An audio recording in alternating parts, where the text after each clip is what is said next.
It's like I can't walk on the ceiling. Oh yeah, got me dreaming, dreaming in colors I never dreamed in. Oh yeah, I let you in deeper than I let anyone else before. Filling up with my broken pieces, took them all and made them yours. Didn't know what my heartbeat needed, skipping out, no I can't keep score. When I lose my breath, boy, you got me breathing. Oh, every little thing you do, every time you hold me, take me higher, higher. Every little thing you do, every time you hold me, take me higher, higher. Oh,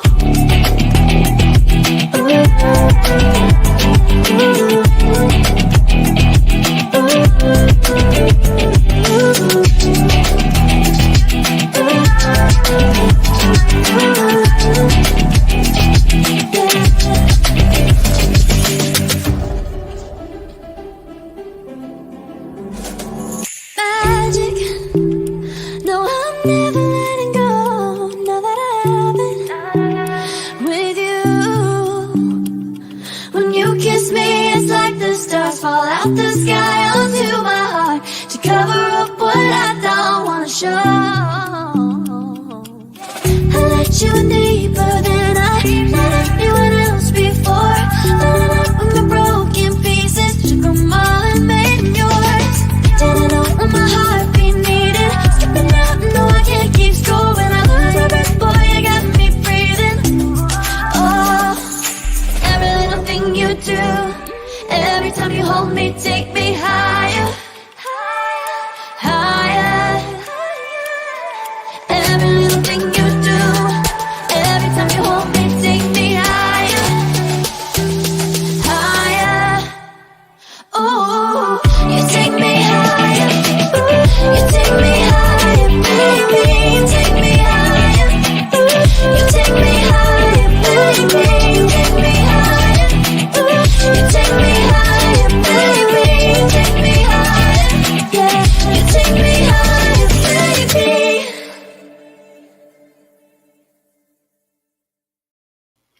On tonight's show, we just got a bit of mixture on a lot of subjects, on a lot of issues,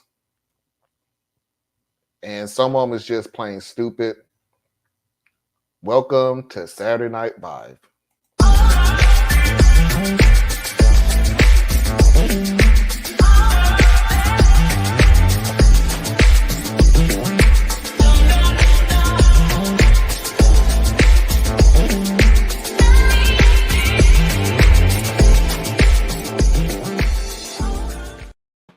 Welcome to Saturday Night Vibe, the progressive news show with Let's Be S3. I am your host, Marlon Clyburn, along with Tracy Carson, Diaz Robinson, and the returning Anna Hart. Yes. And like I said at the beginning of the show, it's just a mash of different things. Sort of call me selfish. I want to clean out my file cabinet of subjects that I done had in there in my YouTube little pile for the show, and I come to the realization there was 159 videos still remaining in there. Got to clean this stuff out. And it's almost the end of the year, so no need to get all serious and everything. We'll get into the serious stuff tomorrow. We'll be digging into the election results. So there's your show. But before we even get started, of course, please tap that like button, share with a friend, and subscribe if you haven't already. If you catch up after the show, leave a comment. Please do not forget to hit that like button. I truly appreciate it. As always, hitting that like button and making comments tickle the balls of the algorithm of YouTube, and they will suggest my video to more people. The more people that it's suggested to, of course, our audience will grow. Tracy, how you doing today? It's been a long day. I hadn't recorded in Saturday in so long, I forgot what a chore it is. But I'm here, and I'm glad to be here. Anna? It's been also a long day, but a good day. I'm almost done editing a video, about 90%, and spoke with a good friend, so having a good day. And this, Having a pretty good day, man. No complaints, no worries. well, let's see who's all out there right now. Hello, Mickey. And Mickey said hello to all of Hi, us. Mickey. Well, without further ado, let's get this party started.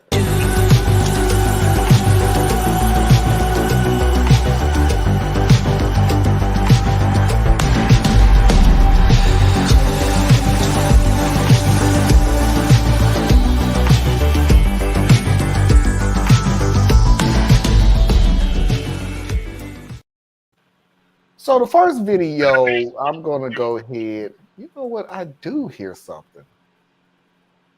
I really do. It's Yeah, not but it's spotty. consistent. Yeah, it's not consistent. It might be my phone. Oh well, we're just gonna push on like we always do.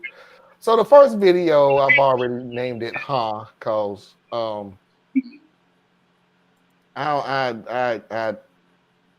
I'm like Tracy last week. I didn't know people like this existed. Man, I don't know where to go from here, so I thought I'd go to Reddit. My best friend, we'll call her Maggie, and I met our freshman year of college. We're now roommates and moved in together 2 years ago. In 2015, my best friend spent spring break a couple states away and matched with a guy on Tinder. When she came back to campus, she immediately told me about him and how amazing he was and how they only went out to dinner once. Edit, this was obviously a lie. But they were talking 24/7. I got super excited and asked to see a pic. That was the only picture of him she's ever shown me. Over the past 5 years, he's literally been her whole world. She talks about him constantly. She always has her nose in her phone. She gets clingy when he takes too long to text back. She cried to me a few times because she's lurked on his social media and seen he was around other girls. My roommate doesn't have social media herself. I had asked a few times why they never met up again, and she said they're both too busy and don't have money for the trip. I even told her that he could stay with us and that would save some money. He sent presents and even flowers on Valentine's Day every year. They've basically been dating this whole time. Okay, that's the first half because it was pretty long. Okay, look, Is this one we've seen before? Agent Johnson, if you're going to be involved in this, turn your radio down in your van parked out one of our houses right now so we can get through this show. I mean, we all know you're after Anna, but still, just turn the volume down on your radio so we can get through the show. Thank you. Appreciate it. So I had to break it down because the video was pretty long. You still need to turn it down a little bit, Agent Johnson. But off the bat, just curious, off the bat, what do you think is happening? I don't know. I think long distance relationships are always tough. Yep. There's one of two things happening here. They're really trying to make it work. They really like each other, but distance is hard. Or he be stringing her along, which I've known a lot of people to do that. Tracy, any thoughts? I'm gonna go conspiracy theory. She done made this whole thing up. She's sitting here and done got some man's picture off the internet, then sent herself flowers each and every Valentine's Day. She doesn't have a man. She's lonely. She needs to seek help. But this can't be real. Who sits here and dates somebody over the internet? There's a difference between a long distance relationship because you're communicating, FaceTime, other apparatus, flying in and see each other. But this, she got some man's picture off of Instagram or Facebook, and then she ordered herself some flowers. I don't believe it. No, and that's my conspiracy theory. Thank you. All right, let's get on to the second part. So yesterday, my roommate picked up a shift at work and was gone. I get a knock on our door and I open it to a guy. He says hi and I give a confused hi. And then he barges in and scoops me up into a hug. He starts saying, I thought you were working. I was hoping your roommate was here so I could surprise you when you got back. And I'm so confused. I immediately get down and back away and let him know I have absolutely no clue what he's talking about. My brain can't even process what's happening. Then he looks confused and says, Maggie? And I'm like, no, that's my roommate. My roommate and I look nothing alike, so I'm even more confused. Then something kind of clicks and I think, oh my god, is this the guy she's been dating? So I say, wait, are you Adam? And he gives me a very slow yes. And I get excited and say, oh my god, I bet Maggie's gonna flip out. I can't believe you're here. His demeanor completely changes. He asks me what I'm talking about. I'm Maggie, and I tell him no, I'm Summer, Maggie's roommate. At this point, I'm still completely missing something he's just pieced together. He just says, holy f***, and looks like he doesn't know what to say. Eventually, he asks if he can sit down. I invite him in. He then proceeds to tell me for the past 5 years, he thought he's been talking to me. Every picture he's ever seen of Maggie has actually been pictures of me. I'm completely dumbfounded and we don't know what to say to each other at first. So he gets out his phone and shows me proof. He has tons of pictures of me he saved on his phone and went to their messages and showed me proof that she's been sending them to him. I felt and still feel completely sick to my stomach. I get out my phone and show him real pictures of her. I tell him maybe they could just talk when she gets off of work. And he's really pissed at this point. I say maybe we should call her first and let her know he's here. So I do that and she starts flipping out, saying she's not coming home. Tells him to leave and that she won't talk to him. He calls her and starts yelling at her over the phone. After everyone calms down, she eventually comes home. He's hurt and accusing. She's crying. I'm sitting there awkwardly. She tells him that she's still the same person he's had feelings for, and he screams at her, "No, I thought I was in love with your roommate." And that completely makes her break down, so I tell him maybe he should leave for the night and everyone should have their own space. He agrees, and after he leaves, she goes completely psychotic on me and starts throwing stuff around the living room. Tells me she hates me. I start crying. It's a mess. I left to stay with a friend and haven't been back, so I don't know what's gone down. I feel like I have no idea who the person I'm living with is, and I feel weirdly violated. Do I move out? Do I try to call her? She hasn't even texted me. I don't know how to deal with this situation. Whoa. Yep, I was partially right. I just had it reversed. She done went catfish. Done catfish that poor man. First of all, I just caught the part with it for 5 years, though. It's like, Oh, this is some years? yeah, this Yes, was 5 years. That's why she never wanted to meet up with him, because she knew he was gonna see her and be like, "Who are you?" Girl, the web we weave when we first practice to deceive, or something like that. No, that was it. Oh, what a tangle web we weave. Yeah, that's First it. we practice to deceive. Yep. Cosby Show. I don't. Young. She gonna get mad at something. She want to sit here catfishing people. But this went on for 5 years. See, it's me. Well, it seems like every time I talk, it's me. But this went on for 5 years. How long did she expect this to work? I mean, really? How? She's obviously said she's in love with him and he's in love with her. So eventually y'all gonna have to face each other. Like, you're not gonna get married online and then live together online. And I don't know. The only reason I say this baffled me, that people like this exist, is because I always have a beginning, a middle, and a end game. I know what I want. The middle is me working it, and if I work it correctly, I'll get to this end. I don't understand people who has the beginning and the middle part, but what did you expect the ending was going to be? But her level of self confidence has to be really, really, really, really, really low for her to say, you know what I'm gonna do? He doesn't need to see me. I'm busted in the face. I'll just take my roommate who's more attractive than who thinks that I mean, she has to, her self confidence, it can't be right. Hey Susan, she 5 years is a long time.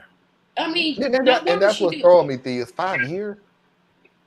But I mean, you think about it. Once you start, where do you stop? I mean That's that's Like you in sad. it now. But if I was that roommate, I would I'm gone. I'm never coming back. She would nope, nope, nope, nope, nope. Still in my pictures. You do not violate someone's trust, someone's autonomy like that. You are now sharing pictures of her over the internet. Yeah, isn't that Those things illegal? don't come down. Ever. Well, they're probably like normal pictures. Yeah, but she's Right, pretending to be that's her. Knowing Yeah, good that's well identity theft on a level. At least she ain't opening credit cards. That's good. right. dang, this lady Poor girl needs help. she really does because that like I said, her self confidence has to be at zero to think, wow, I'm not attractive enough to get a man on my own. So let me take my roommate's picture, say it's me. How long did she think? Like, did she think he would? Like, how did she pull this off for five I years when don't. he said, list me? Oh, I Well, can't because I'm busy. I I don't think can't. she's a mastermind here. she doesn't have the thing yet hooked up of what happens next. The ultimate, what happens Yeah, next. because eventually, if you're in that kind of relationship, somewhere, if you, I don't know how they met, but assuming because I've never been in a long distance relationship, you meet first. You live in two different states, so you travel to each different state. You don't just meet online and then start dating online, do you? Because maybe I'm just Yeah, you can't you do that. See, lots to of you me, people can. It's do. untraditional. I But never that's what I did the mean whole It, when dial a when date you when you thing. do stuff like this. She fell into the trap. He fell into the trap, but on a different scale. She fell into the trap of she didn't think she was gonna fall in love. He fell in love, and what she said was true to a fault. And because he did fall in love with Maggie, her yeah, the roommate. personality and everything else.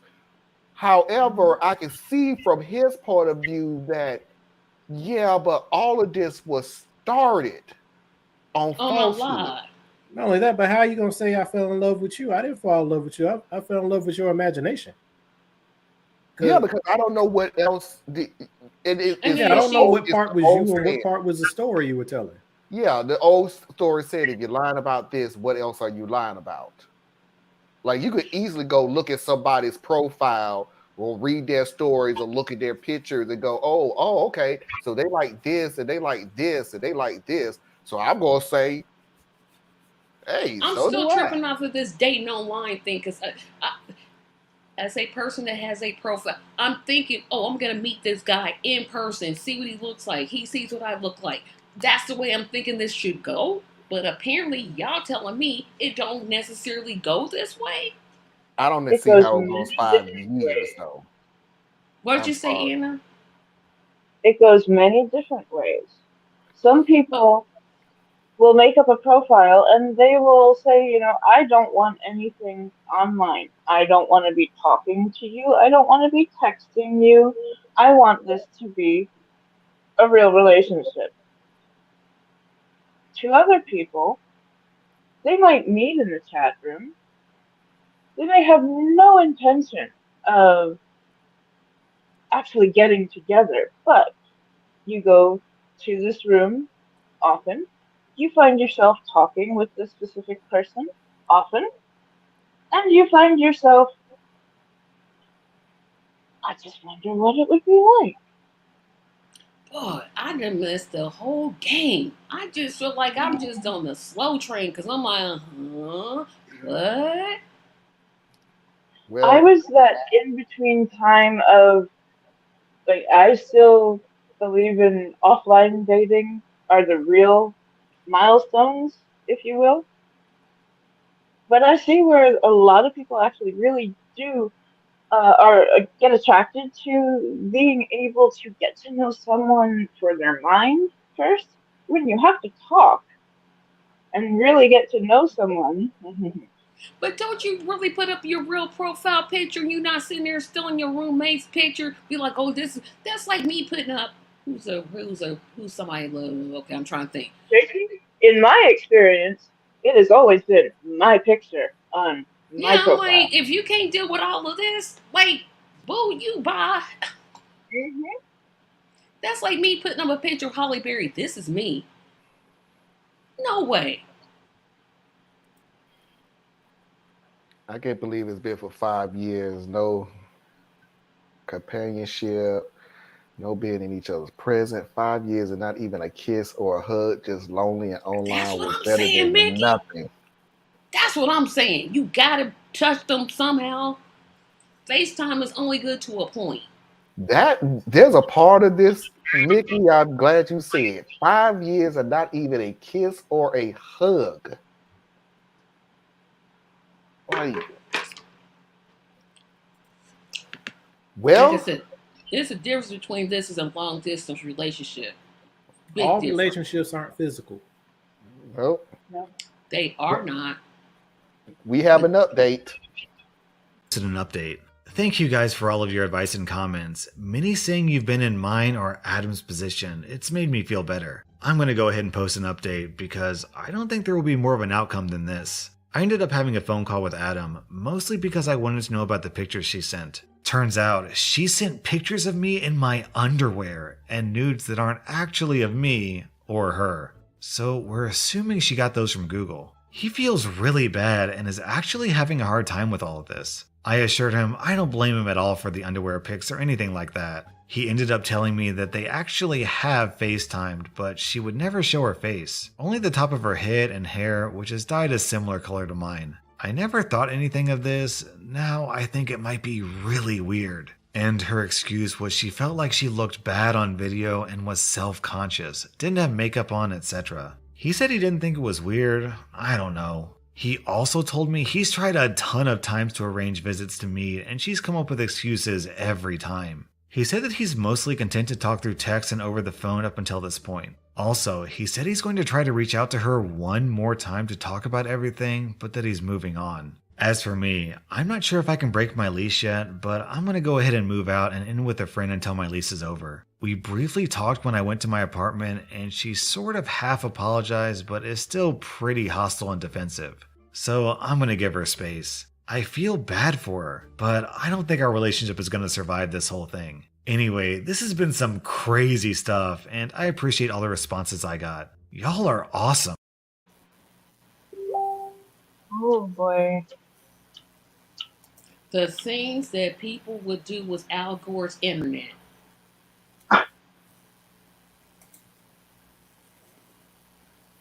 Okay, well, I turned my fan off, and now I don't know what's going on. Well, I But haven't I said do it. talk.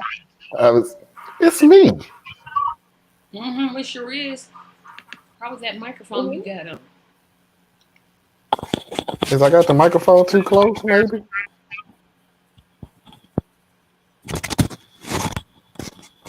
Let's see. What is it? Testing to all the good people out there. Oh, I must have had the microphone too close. Okay. Tracy, IT specialist. At your Let's call. let's put it right here. Okay, so I'll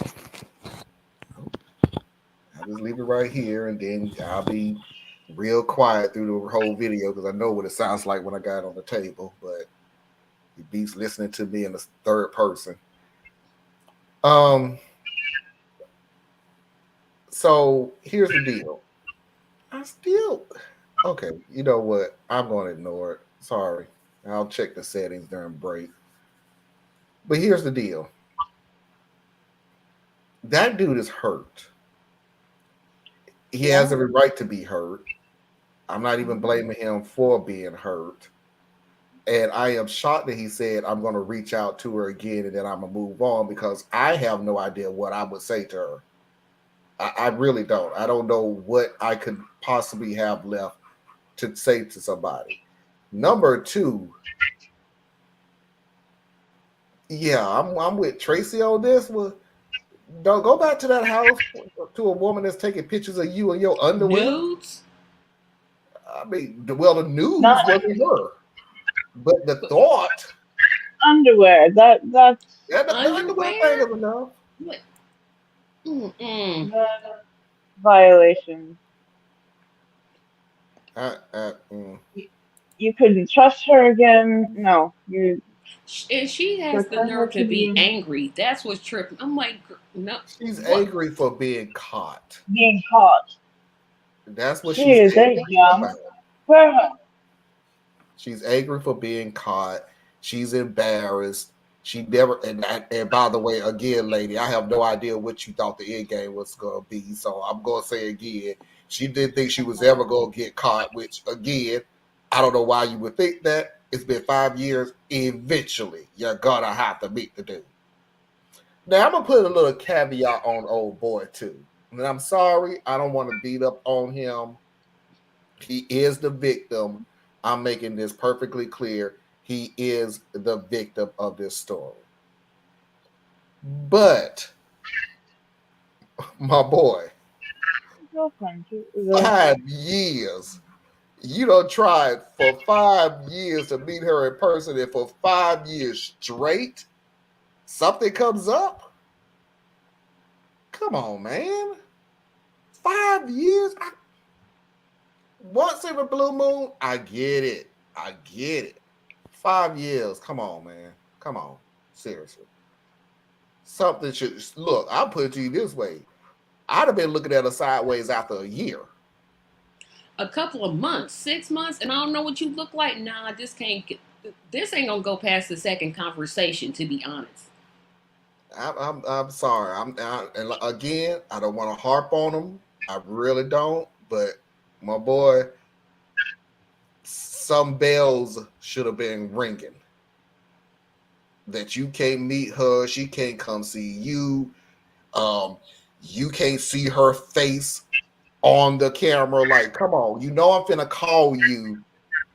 Yeah. Like, even if Take I this as say a I don't good care if you learning. wear makeup, I just want to see your face. I don't care about the makeup thing. I think you're beautiful regardless of the makeup. And she's still showing the top of her head. Come on, man. Come on. Come on. And like I said, I don't want to harp on him. He is the victim. I'm just pointing out things that would have stopped you from being victimized. And I And there's really feel like actually, being victimized is just use some common sense. yep. That something ain't right. That's all I'm saying. I'll leave it up to everybody else. Um, when I was on online dating thingy, I just want to say, and I said so. When I meet people in person, I said so again. These are men who still disappointed, or else they didn't believe me. Susan, that is a male-driven, egotistical. The only people who only want sex are men, and they don't believe that women want just that too. And apparently, from this point on now, because I've been on this planet for 50 years, and it's been going on since I was a teenager, and ain't nothing changed from that. So it is what it is. We could say all we want is sex as a male, and people believe us. Women can say the only thing they want is sex, and men will think that's just a trap. You just trying to get me to fall in love with you because you know what I want to hear is barbaric, is old, is misogynistic. It's a whole bunch of stuff.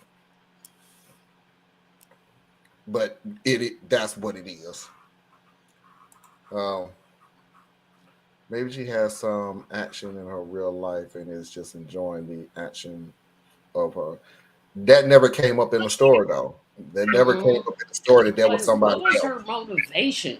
Thinking, boy, I know what I'm gonna do. I'm gonna take my roommate's picture and I'm gonna tell him it's me. What, girl? Mhm. I was waiting for the roommate and the guy to start like hitting it off. That's what I was waiting on. I was like, they're gonna start dating. Why she start dating? He's already infatuated with her anyway. See, because we're so used to the romanticizing If this of was a things that romantic comedy, that would be absolutely what would happen. yeah, if it was a romantic comedy, that's exactly what would happen. That's exactly what would happen.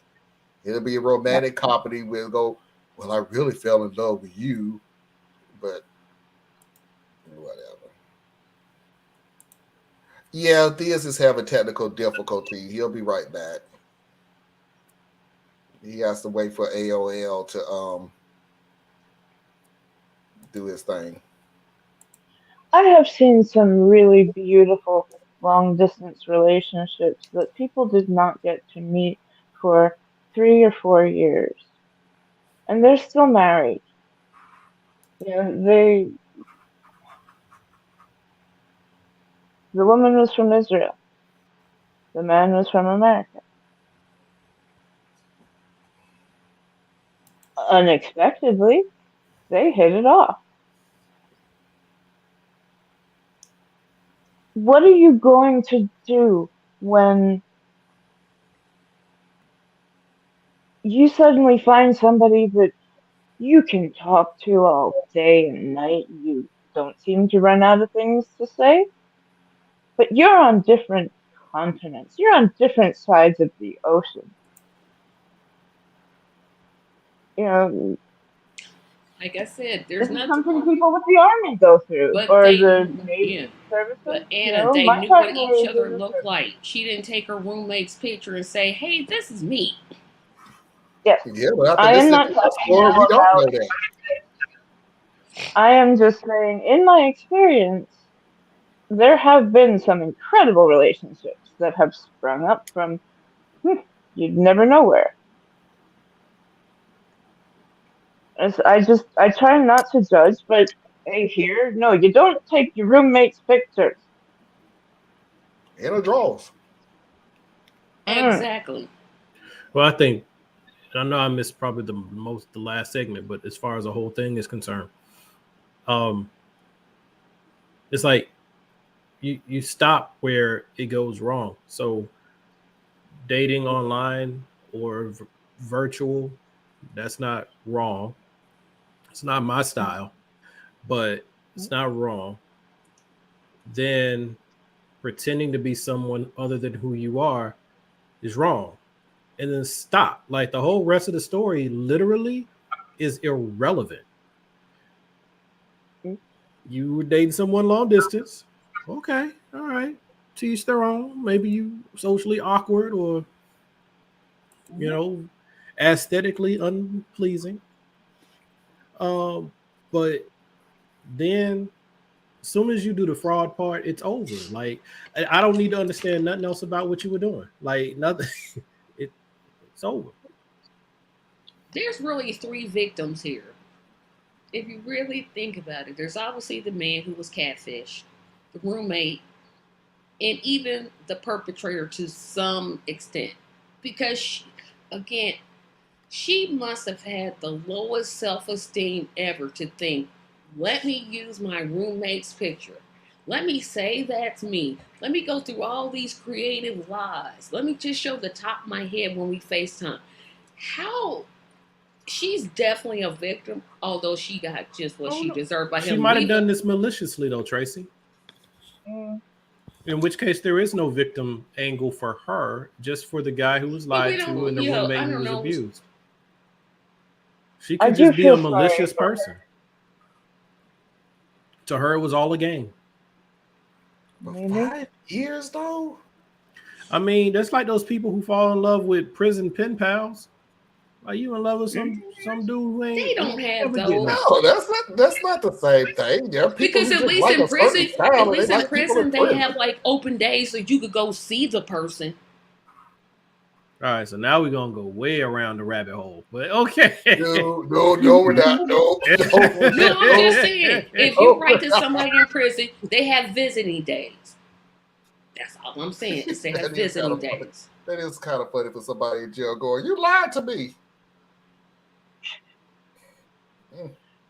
Okay. We're gonna move on to the next video. And this video, Everybody in prison ain't guilty. That's true. I know this. We all know. But most of them there. Are awaiting their trial That's true. because we can't afford bail. Sorry. Thank you, Anna. That is it. We're gonna move on to the next video. And it's because of what Thea said last week. In just in passing, that guys need to learn how, and I'm paraphrasing, but the way I took it is you need a mentor because you go out here doing some stuff that just don't make no freaking sense. You need to talk to somebody that's a little older and a little wiser. So let's make that perfectly clear because older people ain't some of the older people out there ain't the brightest people in the world. So just because they ain't put the dirt over you don't mean you picked up any wisdom along the way. Yeah. So here is the next video. Title sounds bad. I'm a 25-year-old male, and my 24-year-old girlfriend, Sarah, has always had these random style changes, I guess. Like, one day she'd wear skirts or a simple dress shirt, and next she's wearing shorts and crop tops, halter tops, tank tops, etc. So her style changes a lot. It bothered me since she's very attractive, and whenever we'd go out, she'd get stares and has even gotten hit on because they think she's single. So she wanted to get highlights, and her sister had this store-bought highlight thingy, and before the pandemic she borrowed it to do it. And I managed to convince her not to do it, so she forgot about it, and now she remembered and wanted to get dark purple highlights. I rather prefer girls with undyed hair. It's just a preference, so I told her that I'd rather she not do it since it wouldn't really look good on her and she'd ruin her hair. She told me that she thinks it'll look good on her, and plus, she'll be able to just highlight them brown or fully dye her hair back to brown if she doesn't like it. I told her that I wouldn't like it since it'd ruin her hair. I didn't mean to come off as controlling. She just shrugged and we went to sleep after that, and I thought that was the end of it.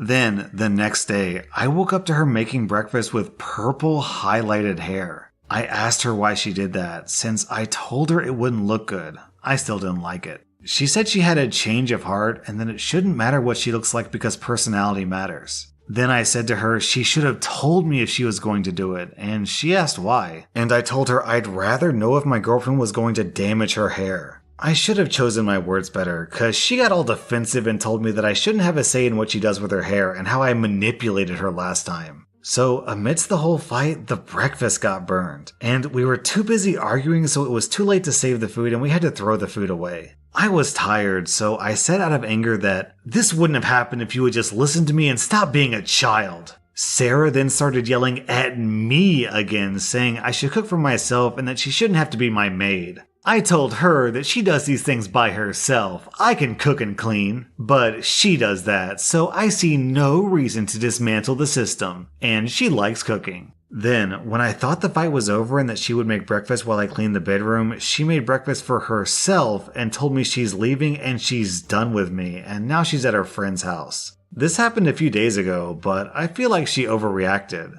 So, am I the butthole, Reddit? Yes. Yeah, you're controlling. And yes. You're controlling and you're borderline this is waiting to easy become abusive. Yes, you need to be alone, sir. Mm. Gonna tell her what to do with her hair. I wish. Well, I mean, Look there's at levels to this, though. He's a control. Oh, he's controlling. Like, everything he said was controlling. But He doesn't like it. If you don't like purple hair, then don't dye your hair purple. well, see, the thing, well, it's a little deeper than that. But the thing about, to me anyway, he started off really critiquing how she dresses. Yeah, what was that? She wears And- tank tops and dresses.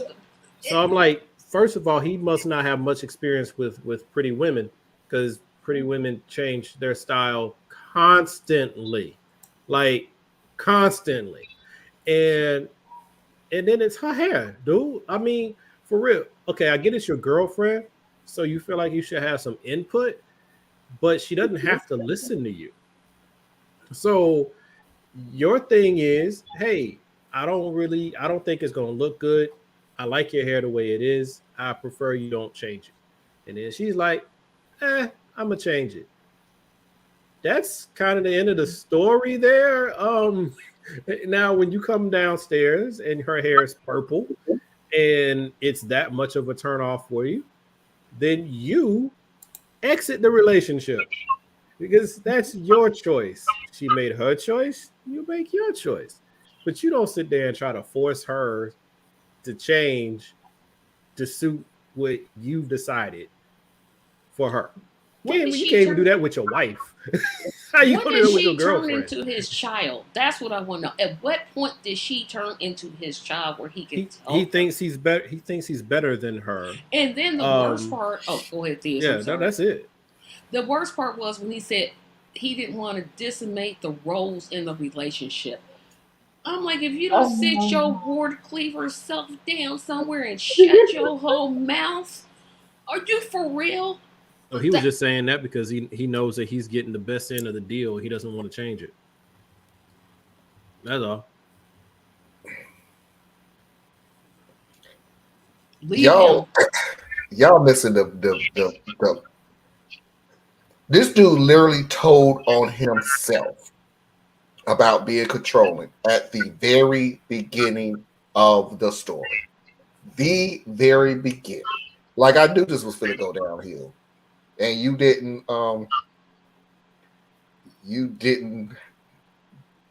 yeah, anyway.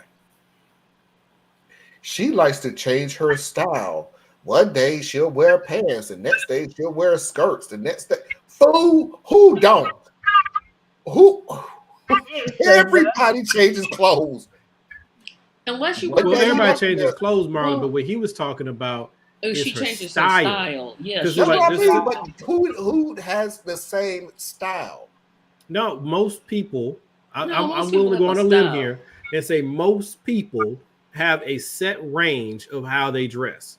They don't flip from hipster to conservative to midriff to miniskirt. They don't do all of that. Most women I've known, they have like 2 or 3 zones that they operate in. They don't go all, but except for the ones that, and I'm using the term very pretty, but the ones who are like those model chicks or there's always been chased behind or they're fashion centered, they're really fashion centered.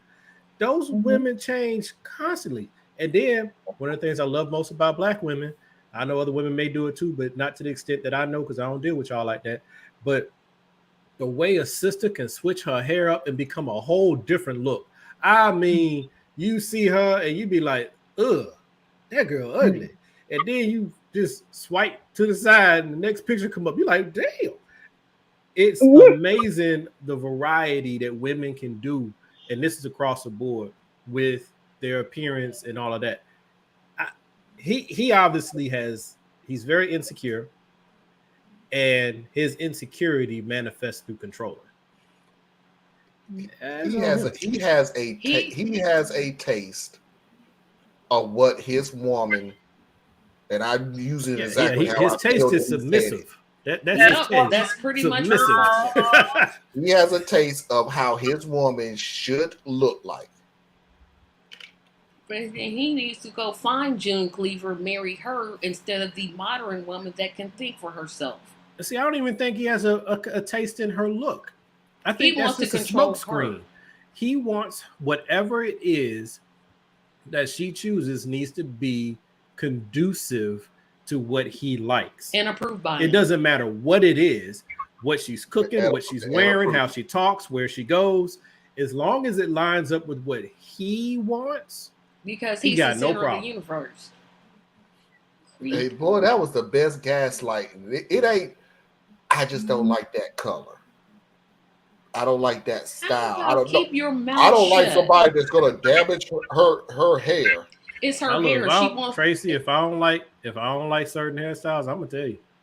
I'm gonna I tell don't you, care. and that's cool. But I'm just saying that's why you and I would never be compatible because I'm gonna tell you straight up. Look, I love the variety that people do with their hair and this, that, and the third. But if you say, hey, I think I'm gonna shave all my hair off, I'm gonna say, hey, that's up to you. I can't promise you I'm gonna like it. And I would be And, like, and, You and, do what that's- you want to do. first of and all, funny thing first about of it, all, Tracy, that's reverse controlling. That would honestly be the reverse controlling in certain things. You can do whatever you want to. We already established that. You can do whatever it is to your hair, to your outfit, to your wardrobe, to everything. You can do whatever it is that you want to. But don't turn around and get mad if we don't like it. Like, okay, you can do whatever it is. You are an individual, you can do it. But then you turn around and look at me and you don't like the way my hair look? No. Why you don't? Hey, I ain't got to yeah, tell you why I don't I like agree. it. You already did it. So why you care?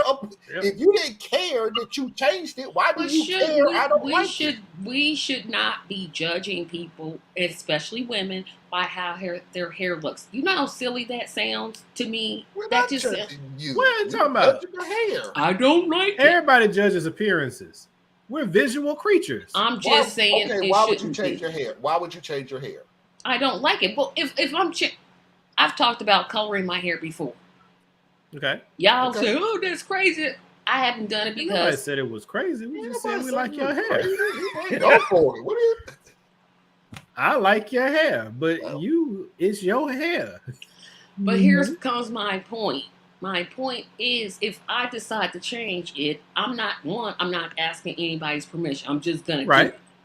Yep. But here's Second the point, is, I'm not gonna care about what your opinion is about the changes that I made and anyway. that's what Right. matters. How are you in a relationship where you don't care what the other person thinks?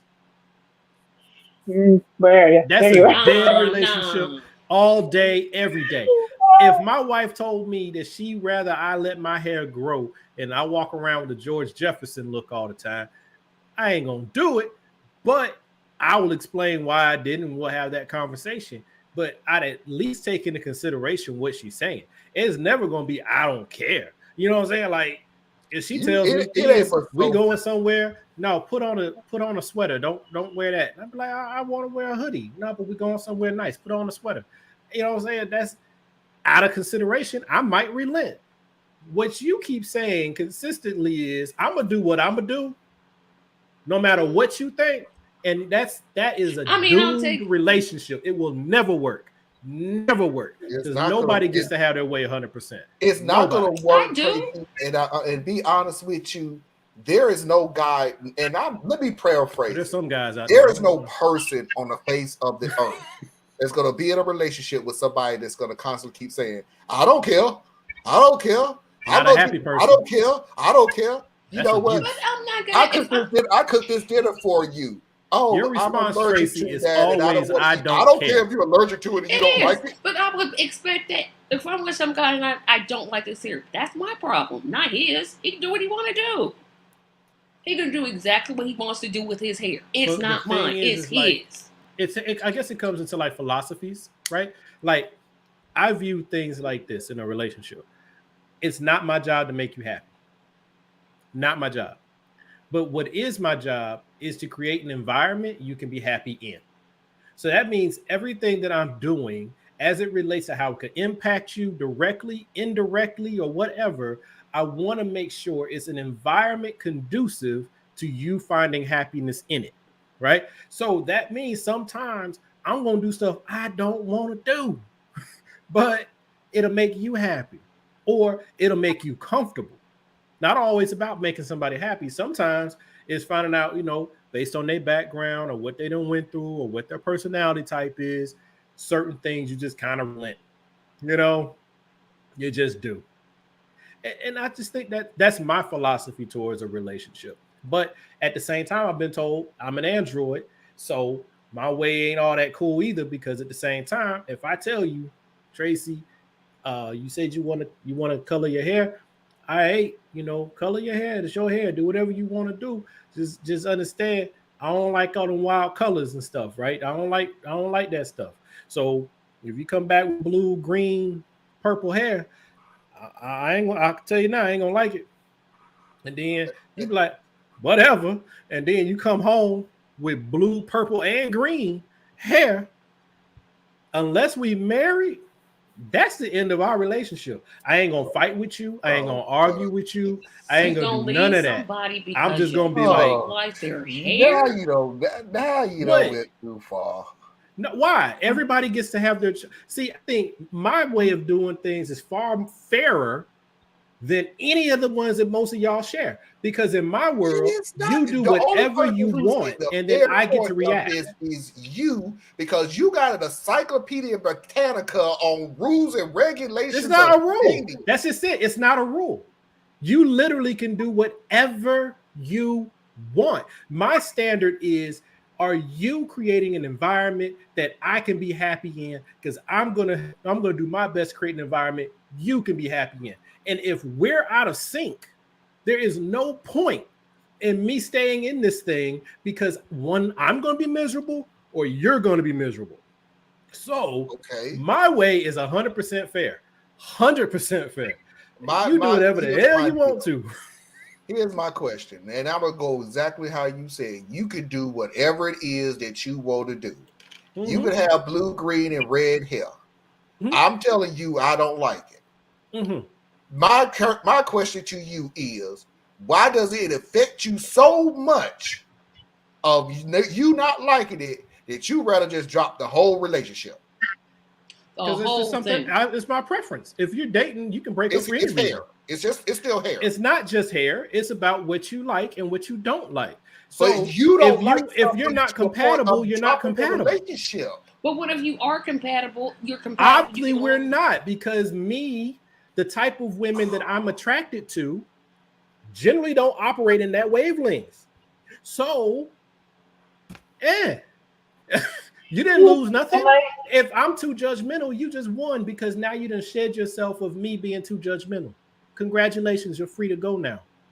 Go with God, or Todd, or Billy. Good gracious.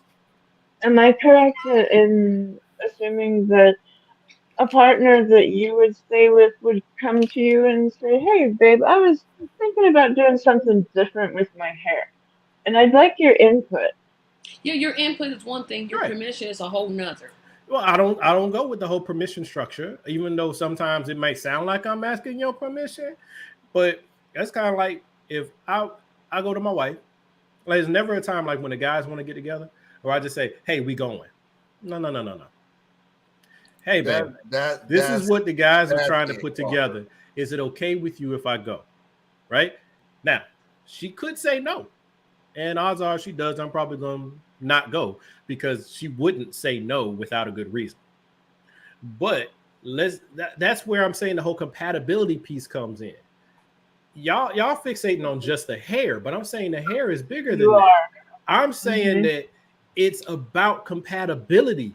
If you are with someone that operates on a wavelength that you can't sustain or you're not comfortable with, it's unfair to both of you to stay in it. It's just unfair. But okay, I'm saying girls should leave old controlling dude, because he got way too many problems. Oh yeah, this dude, she need to leave him. Drop him like no. But this is what Parker said. I feel like if you make it so that your decision will result in you leaving the relationship when you are kind of making it a rule. No, because I'm not telling you that's what rule. I'm not telling you that's the outcome. What I'm telling you is, hey, I don't think I'm going to like it. So I can tell you if I'm not going to like something. What, I'm not supposed to tell you that? No, I'm not saying. Because if that's the case, man, fuck all that. Because I'm going to tell you. But what if you do end up like if, and I'm just using and then let's say I like it. Yes. Let's say I like it. Then I ain't going to wear it. The issue's resolved. That's a rule. That's not a rule. That's kind of a rule. A rule is me saying to you, if you do this, then I do that. Or you cannot do this or else that. I'm not saying that to you. I am only saying do what you want to do. Now, I don't think I'm going to like it. That's as far as it gets. Yeah, Okay, none so of I'm gonna us are put going you to be in a this way, Tiz. relationship with these. Let's all just agree with All that. you, Let's all just you, I don't all think just. anybody can be in a all relationship. Tiz is Nobody saying- on this all Tiz is panel could be in a saying is- relationship with me. And I know from the stuff that you said, no way in heck I could be in a relationship with you. But that's fine. Like, it's But okay. Tiz, It's all okay you're for people saying not to is match. all you're saying is it's an unwritten rule. Just Huh? because you not saying, all you saying is an unwritten rule. Just It's because my I'm not rule. saying that it's a rule. But you just that said it means wasn't a rule. Is it a It's rule? not Is a it rule not for a rule? her. It's a rule for me. Oh It's my gosh. standards. Can we move Everywhere on to I the go next is my subject, standard. Marlon? If y'all ain't got Marlon. no standards, something wrong with y'all. We have You need to have standards, your but own standards. there's a difference between having a rule and a standard. I have standards. What? Well, so if somebody comes up to you, Tracy, and they are dating you, right? Yes. And y'all click, y'all get along, all of that. But he says, you know what? I'm an atheist and I don't believe in God, and I think God's a joke. How that relationship gonna work, Tracy? How that gonna work? That's a rule. That's not. I would first of How's all, it a rule? we're not even going to be dating if that's how How he you feels. know it came up? It didn't come up. No, Or because you have to ask that to me. that would be something that would come up in a conversation. Not necessarily. That's one of the kicked it with first people for questions years out of my and never knew mouth. what their religious preference is. If you have a Christian woman, and we all know that Tracy is a Christian woman, Everybody claims to be a Christian. Come on, what you got? You don't think that's going to come up at the very beginning of the relationship? It's going to come up at the beginning. Maybe not. It's coming up at the beginning. Trust and believe. It's coming up at the beginning. Okay, or if he changes his mind. If you be somebody, you always date the representative before you date the person. I'm pretty nobody sure goes on Christian Mingle. Ain't full of Christians. They're full of heathens. What you talking about? Nah, don't nobody go to Christian Mingle. I'm gonna go find me a good. Put up Parker's comment because I think I think Parker's right when he says this. Oh, that I would know, and you're not gonna just run up. Nah, that's one of the first. That's probably first question out of my mouth. So that's a rule then for you. Like you would say, "Hey, what is your religious identity?" And then he'll say, "Oh, I don't have one, or I don't believe." And that's like actually the question I would ask is be a little bit different, but it's the same thing. Is that a rule? Is that a rule? Or is it a requirement? It's the teeters, and I'll tell you why. Ideally, I would want someone that shares the same faith as me. That would it would make life easier. This is humorous. I like this. Go ahead. But a rule to me, yes, there is a MAGA dating website. It's just going to depend. That's the very first question I'm asking out of my mouth is, what do you believe about Jesus? Period. That's the first thing I'm asking. It's the very first thing I'm going to ask. You don't believe in the whole witnessing thing? But I know what you're going to say. You got to already come to you packaged and ready. Is that a rule or is that a requirement? That's a requirement. What you just said. It's probably both. It's probably both. Okay. I mean, I have rules, but and your example of the hair color. So why are your rules any different than mine? How come my rules because are wrong hair and yours colors are right? is trivial. For starters, she's actually admitting that it's a rule. Yeah, I'm actually admitting. To you, it's trivial because you're focused on the hair. Mm-hmm. I'm not saying you are like on level 2, and I'm talking on level 5. We not on the same wavelength here. But that's my deal. Is the girl came back with different color hair, and you went because you colored your hair. We're not compatible on whatever you use, X, Y, Z, D, A, B, C. So I'm out. And it's like everybody's still looking at back. How at are you missing what I'm saying? How in the world are you missing what I'm saying? It's not like you came back with brunette hair or blonde hair. You know what I'm saying? She came back with blue, purple, and green on the same head. And if she wanted to color it green, blue, yellow, and purple, that's her hair. She can do whatever she wants to. And the problem is now that I'm looking at it and I really don't like it, then that means every time I'm around you, I'm judging you looking at your hair, or I got my nose turned up, or I got something slick to say, or I'm holding stuff in, bottling it up because I don't want to offend you. Now what type of relationship we got? You know what I'm saying? See, that's the problem here. Y'all so stuck on the hair, and I'm talking about the impact on the relationship. No, but you said, go ahead, I'm stuck Marlon. on a part of the body that I know I'm going to look at and go, in 2 or 3 weeks or a month, It's gonna or so, change again. this If is she gonna changes her change, style, she and gonna change it tomorrow. She'll we'll change be it done next with week. it. If you're dating someone, generally speaking, at least in my past dating experience, you kind of know the type of people that you're talking to. So if you're talking to a free spirit that likes to change their hair up a lot, that gets factored in. So you can't turn around later and be like, Hey, "How your Tanya. hair dreaded up today? You doing dreads now? What is you?" If you know she's always experimenting with her look and her hair, and then it's factored in, and then what I just said wouldn't even matter because I chose her for this whole package thing.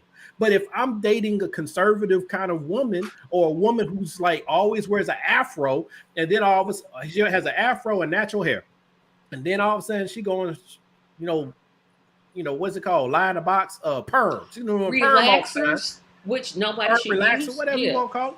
And let's say that's a problem for me. Let's say I like natural hair, and that's my taste. Then I can either try to impose my taste upon her, which I think is wrong, or because we're dating, I can exercise my right. She had her right to do whatever she wanted to do. And she asked me for my input. I gave her my input, and then she made her own decision. And now I get to make my decision. How is that ever unfair? Otherwise, I'm really imposing my standard onto someone else and saying, do not do this or I'm leaving. That's wrong. That's wrong. But all I'm saying is this, though. Over time, you see more This is wishful thinking, folks, okay? I'm trying to give y'all wishful hopes and dreams here. Over time, you will see more things that you like about that person. The way she represents herself, the way that she talks, the way that she walks, the way that she acts, the way that she Her person, all the way down to superficial things, the way that she cooks, the way that she designs, the way that everything else. As you're running through your grocery one list thing out of the equation and dropped all of that, and it comes to hair. But Marlon, you go a whole grocery list that you just put in. First of all, you got to understand how I come into these things. So, because we're talking about how I view things, right? Which is what I'm trying to express to you. And also, the thing about it for me is like, I believe that love is one of those chemical reactions and emotional attachments that can happen if you allow proximity to exist long enough, right? If you are around someone long enough under the right conditions, you can fall in love with almost anyone because you start to see who they are beneath everything else. And then you can fall in love with that person, and it could be the wrong person for you to be in love with.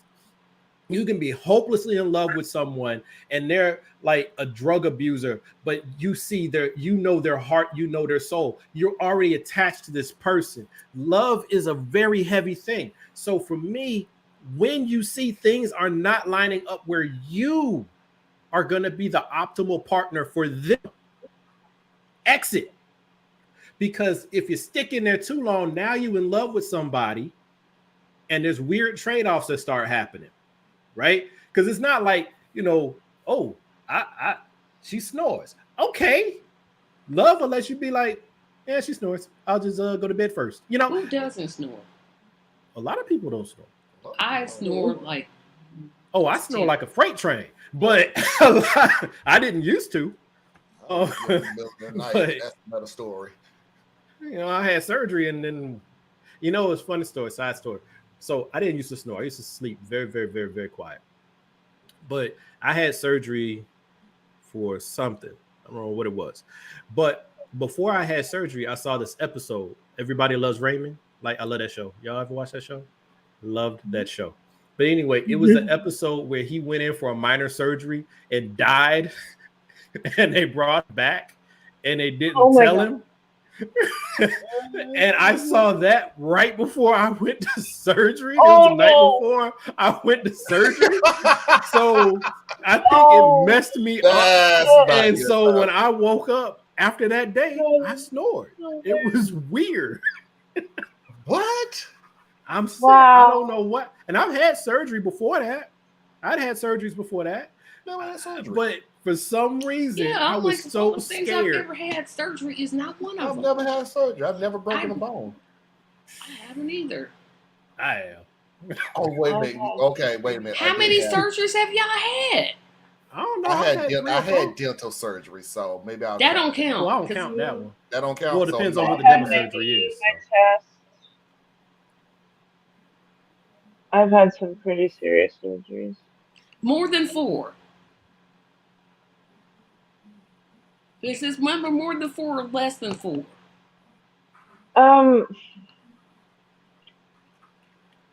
Okay, do you count the putting in of a tube as a surgery where you have to open up Yeah, just that's surgery. Yes. okay. I have had dozens then.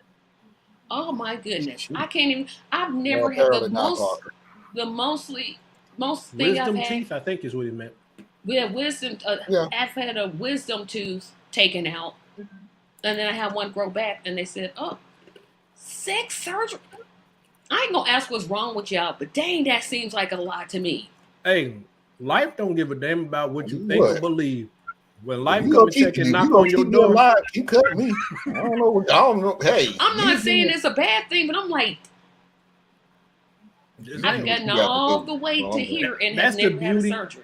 That's one of the things, and I'm not trying to speak for you, but you may what do you call it? Feel what I'm saying here.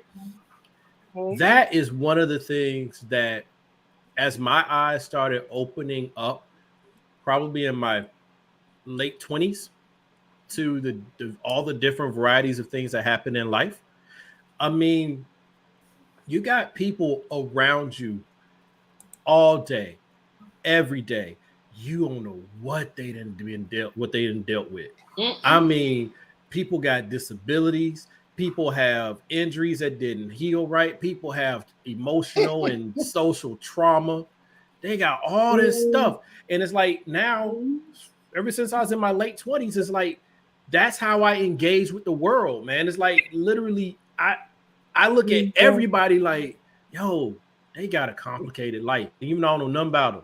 I be riding down rush hour traffic and I'm like, that random person in that car over there, their life is every bit as complicated as mine is. It's pretty cool when you stop and Okay, think about it. we got to move on because jeez Louise. I know. I'm just like I've never had never. That's a blessing. Congratulations. And I have diabetes. Yeah. You would think I would have been in the hospital for stuff, but I'm like, I'd rather have the surgeries than diabetes. I'd rather have surgery. yeah. Everybody would rather have. Me too.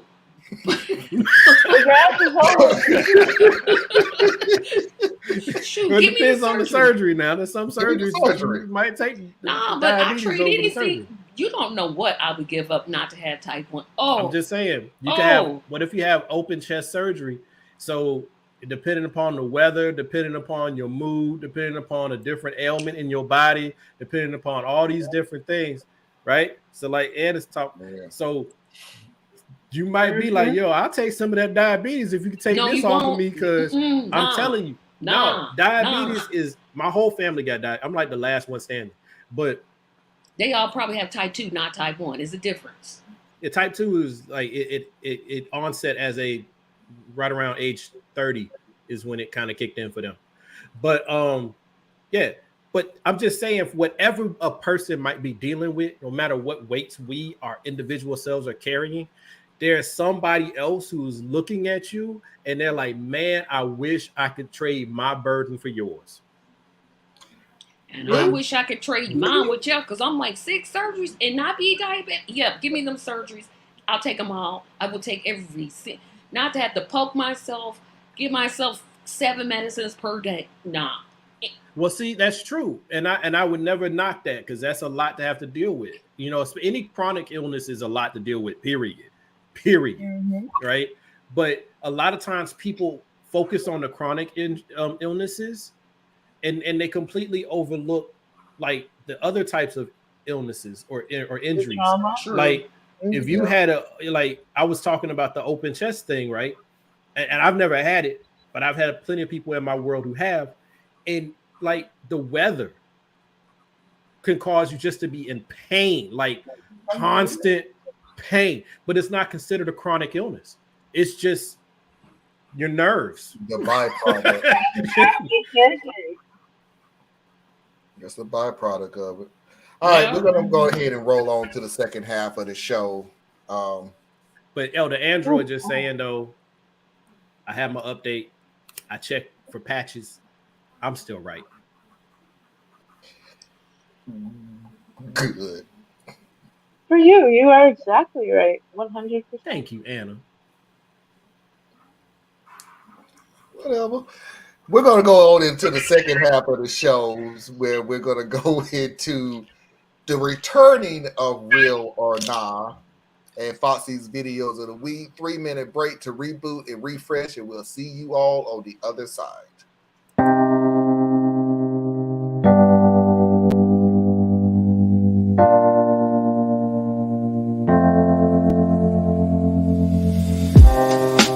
Living for weekends, wishing I could take a break from this world. Running on a hamster wheel, but searching for something I can't feel. I just wanna be a lost girl and fly. Take a breath, feel my wings spread, levitate above the ground and make eye contact with clouds. Now I'm rising, I'm soaring above it all. I just wanna be free, finally, finally, finally. I wanna be free, finally, finally. I wanna be free, finally, finally, finally. I wanna be free, finally, finally, finally. I always say dreaming, never imagine I lose my spark. Living in this crazy time, putting back the pieces of my mind. I know how to run from the dark and fly. Feel my wings spread, levitate into the clouds. I'm so high above the ground. I'm rising, I'm soaring above it all. I just wanna be free, finally, finally, finally. I wanna be free, finally, finally. I wanna be free, finally, finally, finally. I wanna be free, finally, finally, finally, finally. Higher to a bird, you, I'm rising, I'm soaring above it all. I just wanna be free, I wanna be free, I wanna be free, I wanna be free, finally.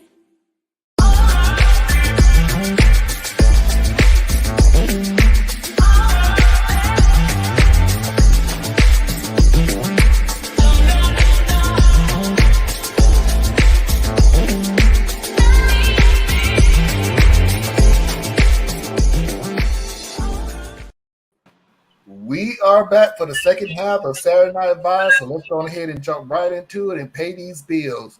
Please do not forget to go to patreon.com/TracyMediaLLC.com. Help support Tracy in all her causes. Please do not forget to go to Patreon.com/complex mind. Help support Theus and all of his causes. Please do not forget to go. Dang it. Please do not forget to go to patreon.com/radical truth to power. Exactly the way it's spelled, capital R, capital T, capital P. Please do not forget to go to Anna Hart's website, BorelliEtc.com. Learn something that you didn't need to know, but you should. If you have anything that you want to send to me, please go to radtp@outlook.com. That's radtp@outlook.com. I got an email from Parker who sent me a video, which I will be showing tomorrow. Ooh. And also, please do not forget that Radical Truth to Power is tomorrow at 8 p.m. Eastern Standard Time. Can I say, Parker? I owe you an apology. I totally did not. I don't know why I couldn't take your word for it that TYT was gonna have Matt Gates. We just couldn't believe it. I Yeah. apologize. I don't. No excuse. Very sorry. Yeah, that's part of the reason I dropped them. But that's okay. That's just me personally. Susan, I see your text. I see your comment, your post.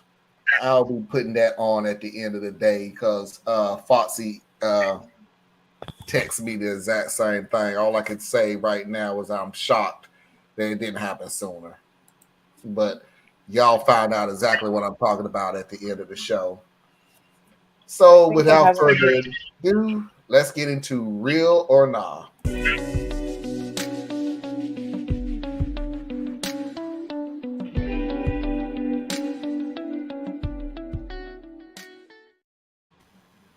So I'm going to go ahead and play the video. I'm going to let everybody speak and everything else. And then I'm going to, of course, like always, give my opinion at the end.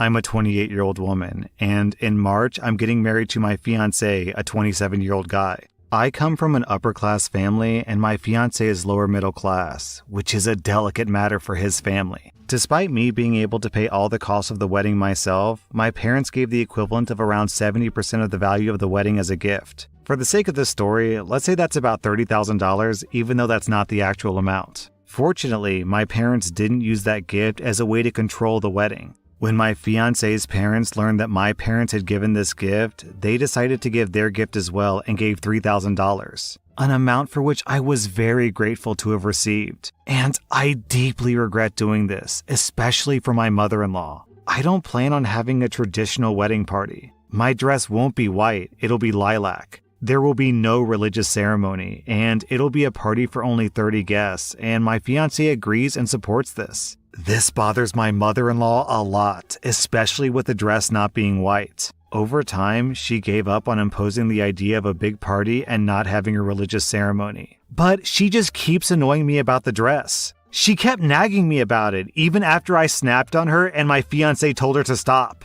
Because of that, we're low contact with her. Yesterday, it was my sister-in-law's birthday and I went with my husband, and obviously my mother-in-law was there. Not even 5 minutes after I stepped into the party, she started again with the idea of me having to wear white because it's an important tradition. And it got to the point where she was talking to her sisters about how this new generation doesn't respect traditions. I hit my limit when she spoke loud and clear that, in her time, the bride and groom respected their parents' opinions, even more so if they helped pay for the wedding. I was very angry and said, "Enough! I can't take this! It's not worth listening to other people's opinion for this money." I had $3,000 cash on me, so I gave it to her in front of everyone. And I added that now she can't say anything because she's not helping pay for the wedding. This generated confusion of tremendous proportions. My fiancé's entire family is fighting with me, saying that I humiliated her in front of everyone and disrespected the amount of money they gave. Well, I had to leave the party early so that it wouldn't get any worse.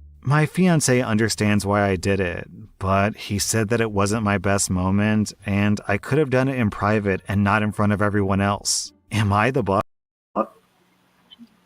Yeah, you asshole. But This is real or not, right? Yeah, this is real or not. Oh, okay. Because I was gonna answer. Yeah, you the beauty hole. Yep. Yeah, I mean, I think this could be real, but it's just one of them things where it's like, yeah, the lady was pushing you. I get that, but this is where that overlap happens. Where I kind of like what Tracy kind of hits on. I think there's certain social norms and certain, like, the woman didn't do anything to disrespect you. She was just really functioning off of her ideals and her traditions. And it was rude for her to push so hard, but that's kind of like what mother figures kind of do. So, and this is like a big thing. So, I mean, you ain't have to go out. You ain't have to go out like that. This marriage is doomed. But because now the man's gonna be completely like stuck in the middle. It'll always be the families having this weird tension type thing, and he's got to try to figure out, when do I take their side, when do I take her side, and it's just a whole mess. If you were gonna be like that, I don't know what you could have done to really avoid it, but the last part was where she could have just not done that. I don't believe not. I believe parts of the story, but in general, this is not real. Who carries around $3,000 in their pocket? Just happen Somebody to who have, ain't broke. no, Man, no, no. no, You don't. no, no. No. Three Ain't thousand ain't nobody that much. rolling around with No, no no. $3,000 in 3,000. cash. She just happened to have $3,000 in her purse or She wallet. said she was going to deposit in the bank. She didn't say that story. Didn't say nothing about depositing Yes, it nothing in did. damn bank. Yes, it She did. just said, "I happen to have $3,000." Yeah, Anna, because Yes, it did. she. No, it didn't. I bet you it did. If you go back to the part where they were at the wedding, She didn't at say the nothing bridal about thing. going. Yeah, play it again, Marlon, because she didn't say nothing about going to no bank. I don't remember. Not the whole thing. You kind of move fast. Oh yeah, I can't. I don't remember. It could be in there, but I don't remember. But even if you was going to deposit it in the bank, you decided to stop by somebody's house with $3,000.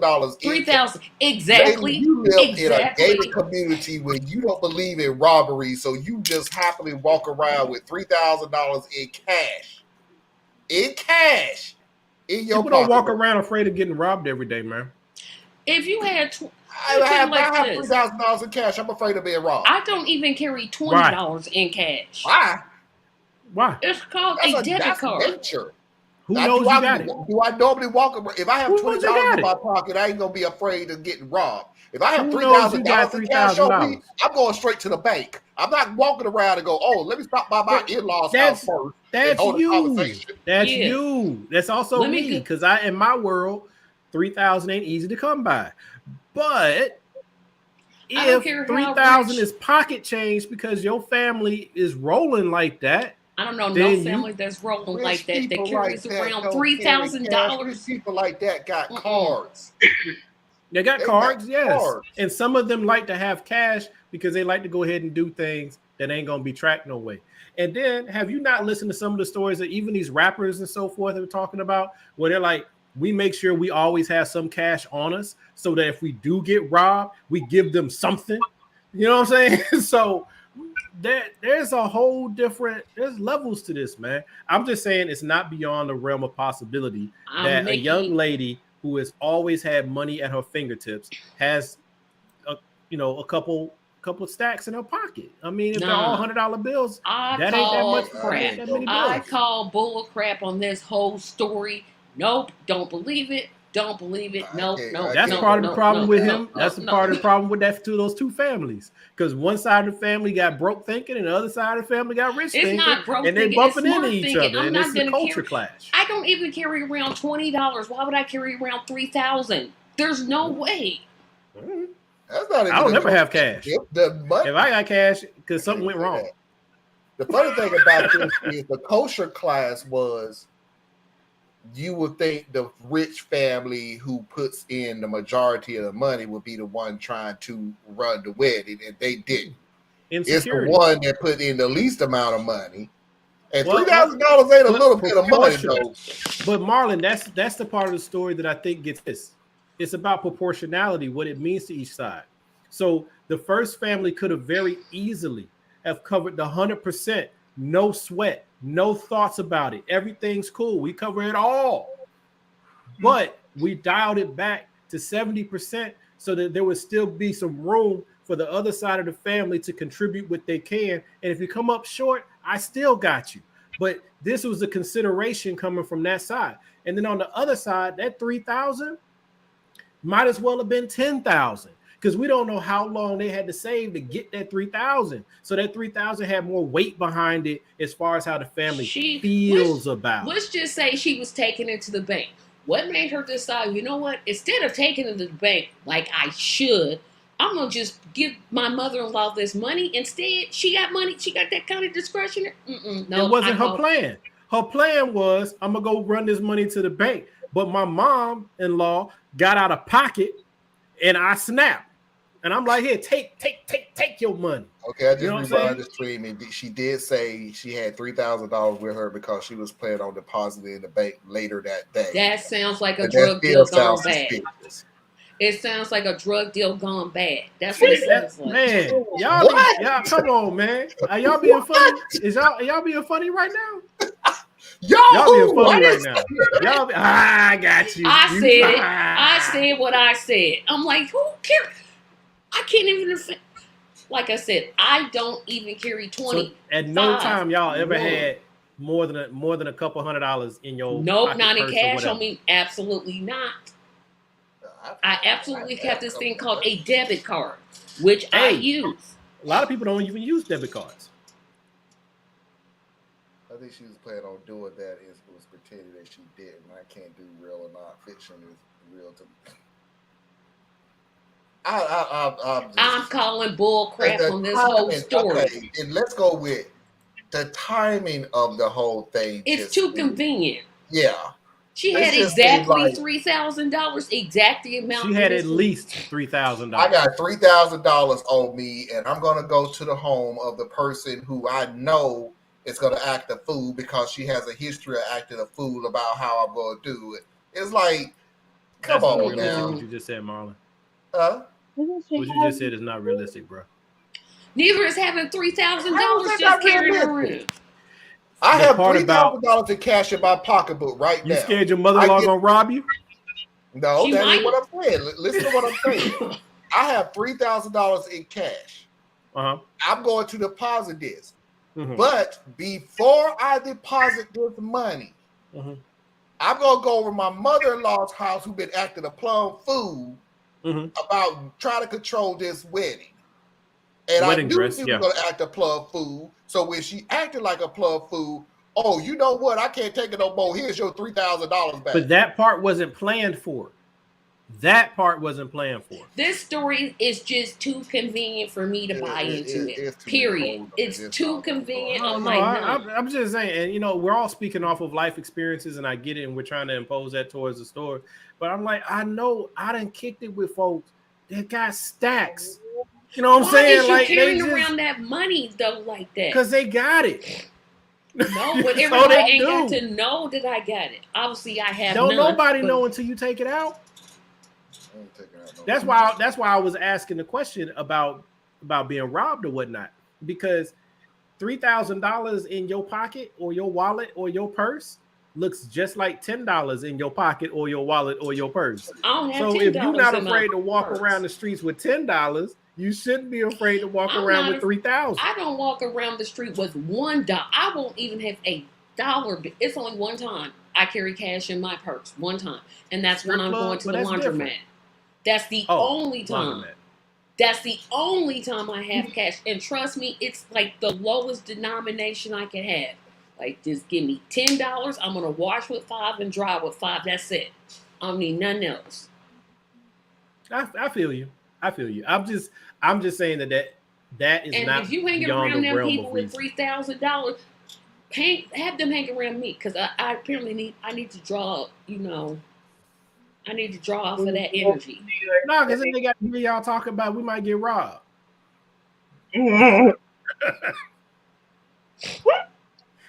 Foxy's videos of the week.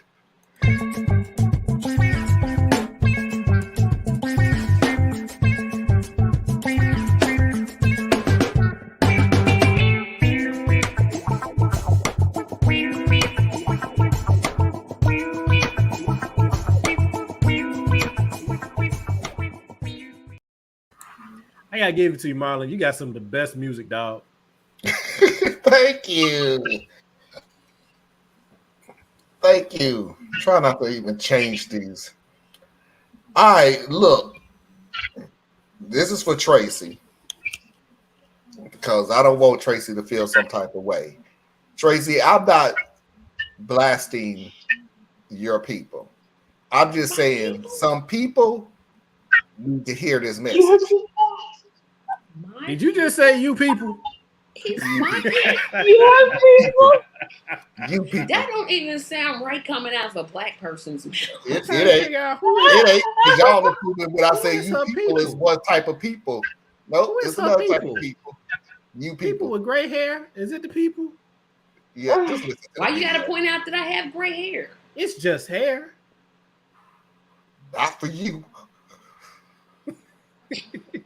So for you other people, you others, y'all need to listen to this. Look, when you squeeze an orange, what do you get? See, you said orange juice. You didn't say juice. You said orange juice. Why? Because you squeezed an orange. This isn't rocket science. It would be strange to squeeze an orange and get a cup of apple juice. Why isn't it strange when you squeeze a Christian and get everything but Christ? Man, that should be strange. When you squeeze a little Christ-like one and get everything but Christ, should be strange. Shouldn't it?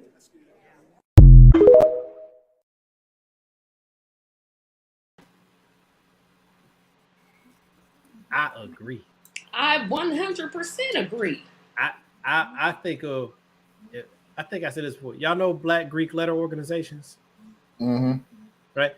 So I think of Christians like, okay, like you got your alphas, your kappas, you got your omegas, and I think what other people, iotas, sigmas, yeah. So y'all, and they all have different characteristics as far as like what their group think is, what their overall demeanor is, right? So like if you meet a kappa, you know you've met a kappa, right? Mm-hmm. If you meet a Q dog, you know you've met a Q dog.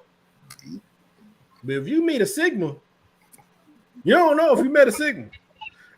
So it's kind of like that when I think about religion. You meet a Muslim, you know you just met a Muslim. You meet a Hindu or Hindi, you know you done met one. You meet a Christian, you might not know you met a Christian. So it's like that's kind of like what he was saying. Like if somebody pressures you, and there's not, how they say it, Tracy, my peculiar people, right? So if you are a peculiar person, then there should be something about you that speaks for you, even when you're not talking. And that's what I get from what this gentleman was saying. When the pressure is on, do you immediately prepare for the fight? Do you immediately or quickly resort to defensiveness or judgment or hard-heartedness? If those are the first few inclinations, I question your walk. It don't mean it's fake. It don't mean it's false. But I'm just saying, it ain't really that juice ain't right. I think about Christianity like this recently. Your belief in Christ and your belief in life is totally two different things now. You can have both beliefs, but it's not the same. It's just clarify not. What you mean by your belief in life. Yeah, you I don't don't have follow to that walk part. that one back. Okay. Your belief in Christ could be flat out what it is. You believe in Christ, you believe in God, you believe in the Bible, you believe in all the spirituality, you believe in all the verses. But your beliefs in all of those aspects do not come out in your belief in what your life and what the lives of other people should be. So like and that's where we are. That's where the disconnection is coming to. So like you can believe it exists, but you don't necessarily believe in your existence in it. Yeah. You believe right? There is Christ, but you believe ain't that really following. Jesus will be born again. You just don't believe that Jesus would not be a socialist. Or Lauren Boebert said if he just had an AR-15, he never would have been killed, completely overlooking the entire purpose for Jesus sacrificing himself because you he know had all what? power. It wasn't that they killed him because he was defenseless. It was that he allowed them to kill him. She reading that Patriot Bible. That's what she doing. She reading that I'm Patriot telling you, Bible. Yeah, You know, that's a great prime yeah, example. no, I but that's tried it, right? my Like what Marlon was hardest. saying, there's a difference between believing it is and then believing in it, right? And I think that is a huge distinction. People will cling, and it's in the Bible. Bible even says, Lord, Lord, Lord, and I don't know you, right? Because many will use the name, many will speak the language, but is their spirit present in the Lord? And you should be able to tell. At least that's my opinion. People, there are certain verses in the Bible everybody knows. Jesus wept, false prophet. You know, it's the generalization of everything. It's some of the most general things in the Bible that everybody knows. Even if you ain't never read the Bible, it came in passing. I have never laughed so hard because I knew one of the first things I had learned while I was in church was about false prophet and Moses and the golden cow and everything like that. And it was like, wow, so you just threw, and speaking hood, wow, you just threw that dude away as soon as he walked across the river, huh? Trying to help you. Okay, you came up, put all your money together, melted it down, and made he went up there. They told him don't do one thing, and they said, "I'll watch this." Yeah, all right, I'm out of here. We're gonna do what we dang near want. I have never laughed so hard at you people when you literally had you a people. There he goes golden again with that you statue people. of Trump. He keeps going with that you people. Stop saying First that. of all, them people ain't the same as that person. Because see, they're a different type of evangelical. I got a problem with the whole American Christian faith. I actually don't think it's 100% real anyway. But I'm just saying there's some features. There's some differences, especially between the black church and the white church right now. Huge differences. And we're talking not just worship style, because that's no, worship style is always different because that's a cultural thing. But I'm talking about like the application politically. Yeah, like when I heard, I listen to a lot of white theologians who like to talk about things like that. I like that. Like, I'm not going to listen to your sermon, right? I'm a little hard-hearted. I don't believe that there's anything that a white Christian can really teach me about Christianity. But I do love the discourse when people are truly trying to dissect something and they're comparing and contrasting. And one discussion that I was listening to where they were talking about how with just big concept Christianity, that the black church on whole, because there's issues in all levels because you got man involved, but the black church is the closest to operating according to the principles that are pushed in the Bible as compared to the white church. But I think a part of that comes from there's a difference in how we've come to the faith. You see what I'm saying? Yeah, it's a big difference. It's a huge difference in how you come to it. Like, if you're coming to the faith thankful for all the bounty and the comforts or the things of life, you're coming this way.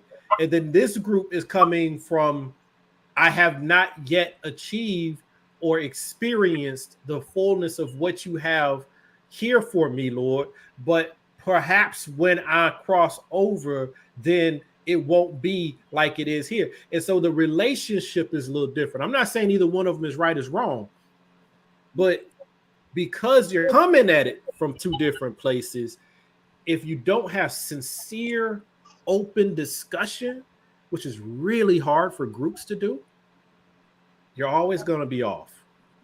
right? You got one side afraid that they're going to lose God's protection. Like they believe God blessed them with this land, with this country. And so they're trying to protect God's gift. And then you have another side of the table who is saying that the country has not yet lived up to it definitely hasn't God's lived up to it. promise, and we need to move towards that mark. You're going to have some issues. Yeah, and I think, I agree with everything that that gentleman said. Yeah, I know, as much as I profess, y'all done seen me fall short. Shoot, I know I done fell short. I know I fall way, way, way, way, way, way, way, way short. But dang on it, I'd like to say I tried. And if we could get to, expressing more grace, especially, not for the big things like I stole from a bank or I'm a blessed child. No, not that stuff. We put that stuff up. You got serious jail time to serve on that. Well, you got serious jail time to serve. But if we could be more gracious and less judgmental, we'd be a whole lot better off. Well, I think if we would take these things and step outside of the text and walk in the spirit, we would find that we are far more in tune than we allow ourselves to be. So if someone robs a bank, that is against the laws of society and man. It's also against some of God's principles too.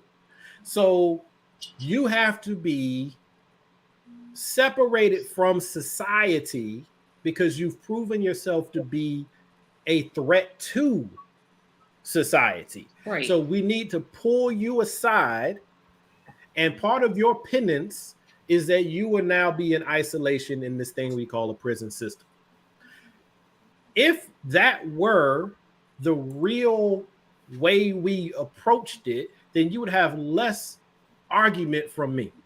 But what we actually do is we say you committed this offense and now you are somehow tainted and less than those who have not created said offense. So we are going to put you over here, and whatever happens to you, too bad. It happened. Yep, too bad. You should have thought about that. We still always have the, and I have been told not to say them people. Okay. People who, but not you people, not them people. Oh, that's even worse. Marlon, give it up. But the fact of the matter is, as long as those Christians who go more out of their way to other people and rather punch down than punch up, which is more spiritual than, okay, I don't believe in anything that you are saying, so I'm going to put you in and there's so many things. I'm going to put you in isolation because I want to separate you from us and everything else. I'm going to put you in a danger mode where I'm going to force you to believe our beliefs. Oh, you don't have to believe. No, they don't care if you believe. You don't have to believe. They're done with you. I tell you, you are discarded. But that's not going to stop me from telling you. I mean, you don't have to believe anything that I say. But never is that ever going to stop me. Never, ever, never. I'm going to keep telling the same story. Well, Tracy, there's a distinction. He's not talking about you as far as how you treat other people's individually. It's more along the lines of convert or be punished, meaning you must submit to society's idea, which is like the flavor of the week, because society changes consistently. Constantly, right? My thing is that if we want to be in line with God, and I'm going to use Christianity as the signpost here, then I feel that make it convert. Yeah. Yeah, because the current way Christianity, well, not even current, this go through the history of Christianity, because that's how a lot of us black folk became Christians. It wasn't about convincing us, it was about commanding us, right? So we ain't gonna sit here and play games like everybody came on their own free will. No, and then even now that you're not under the slaver's whip, you are still now held under the cultural and societal norms for your people, which has made it a gateway for you to become a Christian when you did not even consider becoming a Muslim. It was assigned to you, you picked up the assignment, and you are now carrying on the assignment. So, and that's cool. I'm just saying, let's look at where we are. So I would love for us to pull back, as Brother Malcolm said, and say, you know what? Take your religion and put that in the closet. You can go in the closet and you can have your prayer time. You can go in the closet and you can work on your spirit. But when we are out here amongst each other, we need to be focusing on the work. And if we focus on the work, then what you believe will show up with you. I sound like a preacher this morning. But if you believe it will come to you. Marlon, I don't know what that was you was just trying to do. That is not a show. Go ahead, Pastor. But I'm just saying. Take your time. But I'm just saying that is why I have such issues with people who claim this thing, because you're, generally speaking, they're not coming in the spirit. Like, they're coming with their boys. They're coming with, yo, you need to do this because I figured it out and it's right. So you should do it too. And I'm like, nah, partner. If that's what it is, then you be you, and I'm gonna be curious about you. And then guess what? I'm gonna follow behind you. That's how you convince someone, right? But instead, we want to take a shortcut. We want to command it. We all love to take shortcuts. And that's but what, we it's all the wrong way. To. We all do. It's the wrong way. It's human, right? It's human. But once you've decided that you're gonna put on this cloak and you're gonna say, this is what I believe and this is what I am, you don't get to be like all of us. You don't get to do like all of us. You have to be different. You have to walk under your calling that you say you're under. And if you're not gonna do that, then you just like us. So why would I want to be like you? You just like me. I'm agreeing with 100% of everything that you said. I don't have anything else to say. And I thought Marlon was going to show that clip of the guy singing. That's one when he said. Also for the dude with the dancing. I'm doing that tomorrow. Trust and believe, cause I used to be able to dance, folks, but I can't do it no more. I can't. And Marlon, don't use that one that you clipped. Type that same singer and looking for a city. No. Oh, Tracy, no. You sent me, I went to his website. I went to his YouTube page. He has a list. He has a lot of stuff. This dude really enjoyed himself. I just got the shortest one, and I sent it to Mickey, and Mickey said, "Are you gonna play the whole thing?" Hell no, I'm playing like 30 seconds because that's all I can take. And Tracy, I'm gonna give you a compliment. So y'all timestamp this because timestamp because it ain't gonna happen no more. Go ahead. Tracy, you're never gonna be like them ever, and I'm gonna tell you why. Well, so far you haven't, and I'm gonna tell you why because you never literally came on this show where we know beyond a shadow of a doubt you don't cuss at all. I have literally, you have caught yourself on many of occasions where you mother and you have never had it, and you come on a show where we do, and you still has never ever even once uttered that word. You ain't like them. Yo, piggybacking real quick, Tracy, you remind me of a young lady I worked with in a bank when I was in college. She was a young white lady. Her name was Toyan. I thought her name was so beautiful. Her name was Toyan Michelle. And she said to me one day, because she was early 20s, older than me, but but she said people give her a hard time because she was a virgin. She was a very religious person. And people give her a hard time because she was a virgin. And what she said to me, and this is where I'm saying this is something about you, Tracy, and I'm not talking about the virginity thing because I don't know your business like that. But what I'm talking about is want to know. I'm talking about your faith walk, your belief, right? She said this to me. She said, at any time, I could be like them, but they could never be like me again. And I was like, yo, that's real. You know, so you don't curse. Hold to that. Because once you start cursing, you curse. Like, I'm rather shocked personally because I was told there's no such thing as them. But so we're gonna move on. Yes, let's please do, because Anna's been quiet for like the last 20 minutes. Anna, do you like to add anything to it? Don't add nothing. Tell her what to do. Oh, that's controlling. Oh. I said I got a long way to go. I treasure your autonomy, Anna. Okay. The reason I had to slow this down a little bit is because I got one specifically for you because of what you said. Well, it was a private text message, group text message, but she's saying the same thing that you were saying. Let me tell you, Democratic Socialists, something. Your hardest challenge is going to be convincing people that something that is simply just good for them is good for them. You live in a society where people have chronic illnesses and can't afford health care, and they don't want free health care.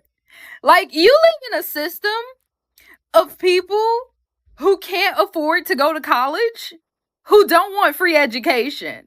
You live in a system of broke people who actively fight and vote for rich people to not get taxed more. Like, how are you finna convince these people? Too many of the people who you are trying to fight to give the means of production don't want the means of production because they want to own the means of production, and they think that they will one day.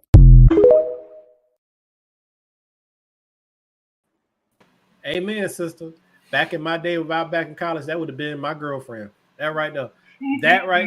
That girl is exactly right. And unfortunately, and Marlon, remember I told you my tone was gonna shift a little bit. I'm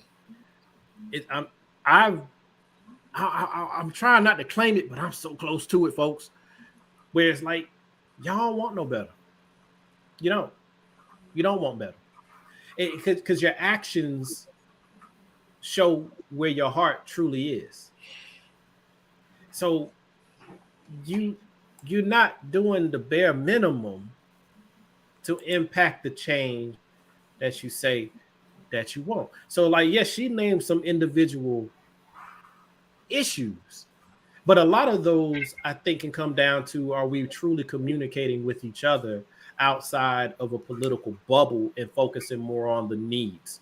And if we will focus on the needs, then third parties could actually get a handhold. But the third party, the problem with them is they're still trying to be different by doing the same thing, right?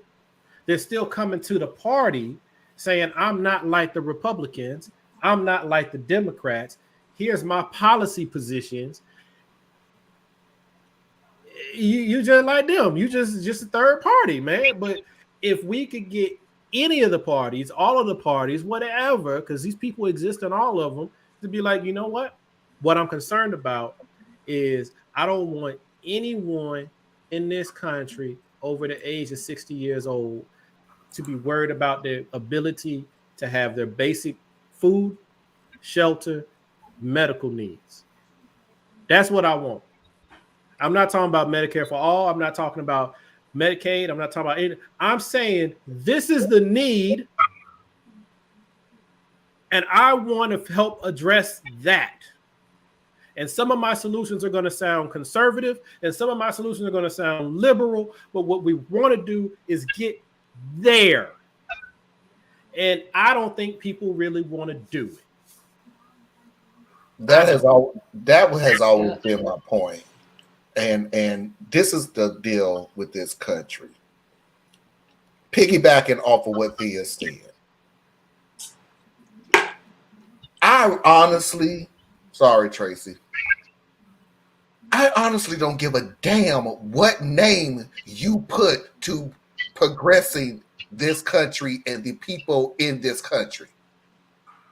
I just don't. I can't anymore. I can't. Here's the problem. Solve it. I don't care about you named it this, so we shouldn't do it. You named it that, so we shouldn't do it. He was the president, so we shouldn't do it. He was the president, so we should not do it. Oh my God, who gives a fuck? The same I said this in I don't know if you saw it, Theas or Tracy. I said I looked at Head of State last night. You could not tell the difference between a movie that was made in 2008 and 2022. It was the same issues. It was the same problems. And we're still dealing with it. Roll back to Distinguished Gentlemen.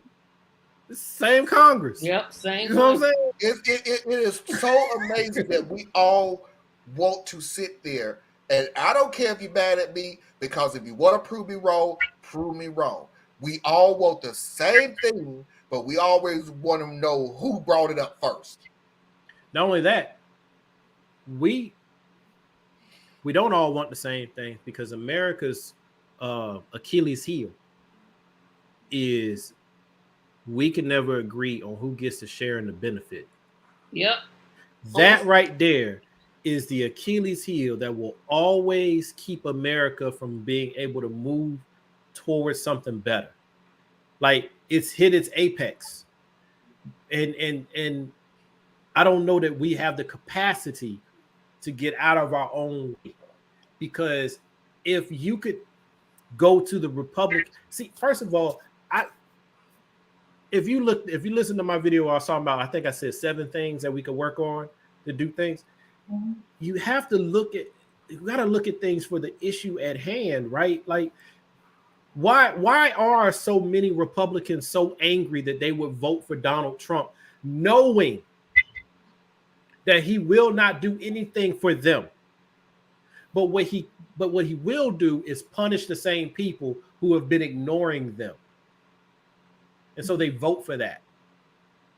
Oh. So if you want to erode that base, why don't you Democrats actually put forth proposals that will help those people without having to make it so blatant? Oh, we're just doing this to see if they're we can call their bluff. No. Well, these people. Go ahead. If I'm gonna do something I thought I'd never do, I'm about to defend the Democratic Party. Oh my gosh, it must be it. But the cows and jumped over the moon. They did have the tax credit, which helped a lot of American families. For 2.5 months, yes. I was one of those families. Yes. but let me push back on that, Tracy. Not even at you, but at what happened. And what did the people say? What am I supposed to do with this little bit of... I didn't hear that. I didn't hear that one either. I heard it was. I didn't hear about that stupid $600 that they did that they think they ain't get that they just because it came in 2 separate payments. I remember that. You have so many. You look, and maybe it's me because maybe I need to I have a very small circle, but I have a very large social where I listen to people that just like, I'm not gonna say nothing, but please shut the F up. And that penetrates me a little more, but I've heard that so much. Because the first thing out of people's mouth on a lot of things that's good for them. 1, it's not enough. Or 2, what's the big deal? It ain't gonna last long. And you forgot to ask the third question. How we gonna pay for it? That's always a question. Well, see, and that's like, see, like this is something that I think would be excellent for a third party, and probably probably some of these third party people do have this position, but then they got all this other gobbledygook that sits up in there that gets on my nerves. But go to the corporate tax rate and you make it like substantial fines and penalties for moving money offshore into dark ways, right? Now, I'm not saying they can't go overseas.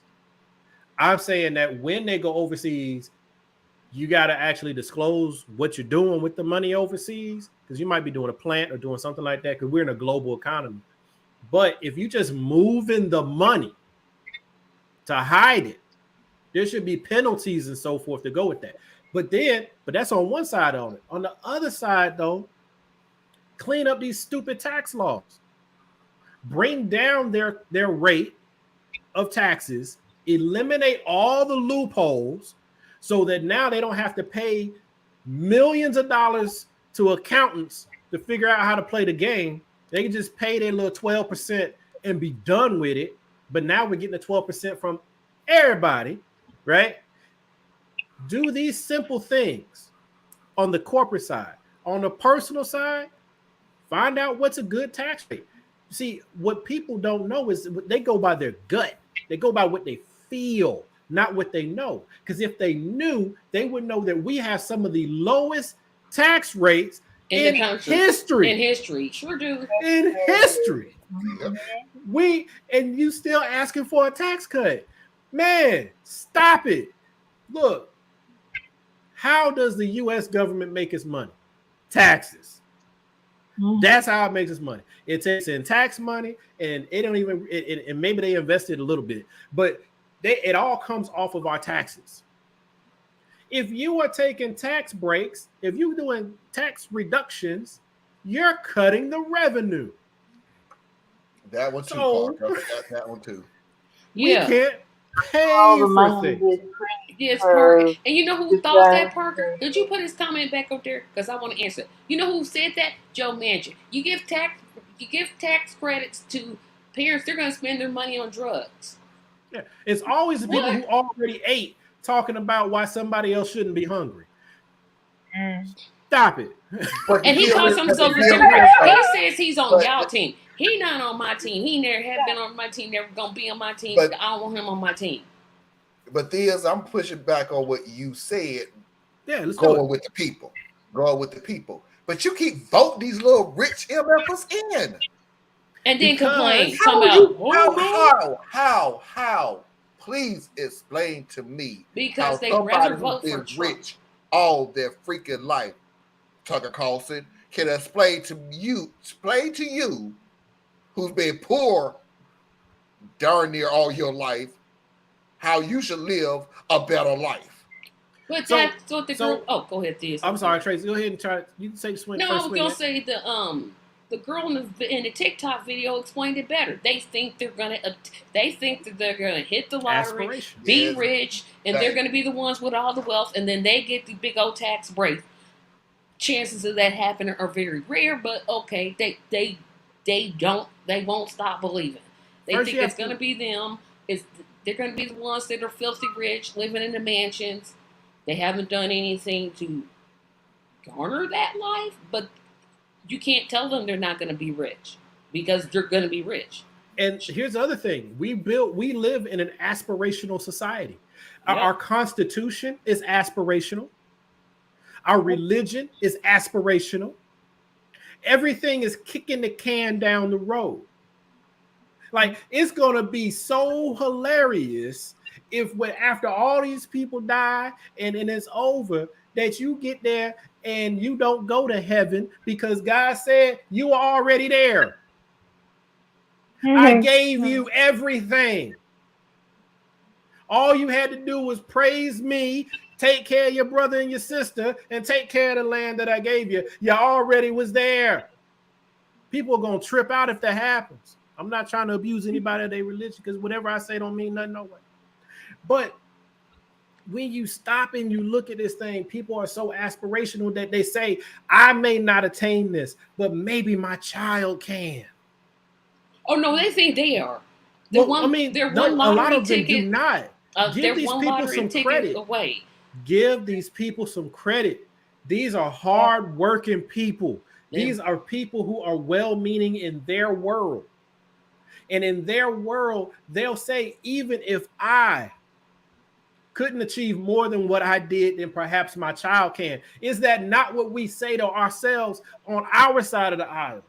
Why do we want to take care of the environment? So that our children would not be punished because of our stewardship of it.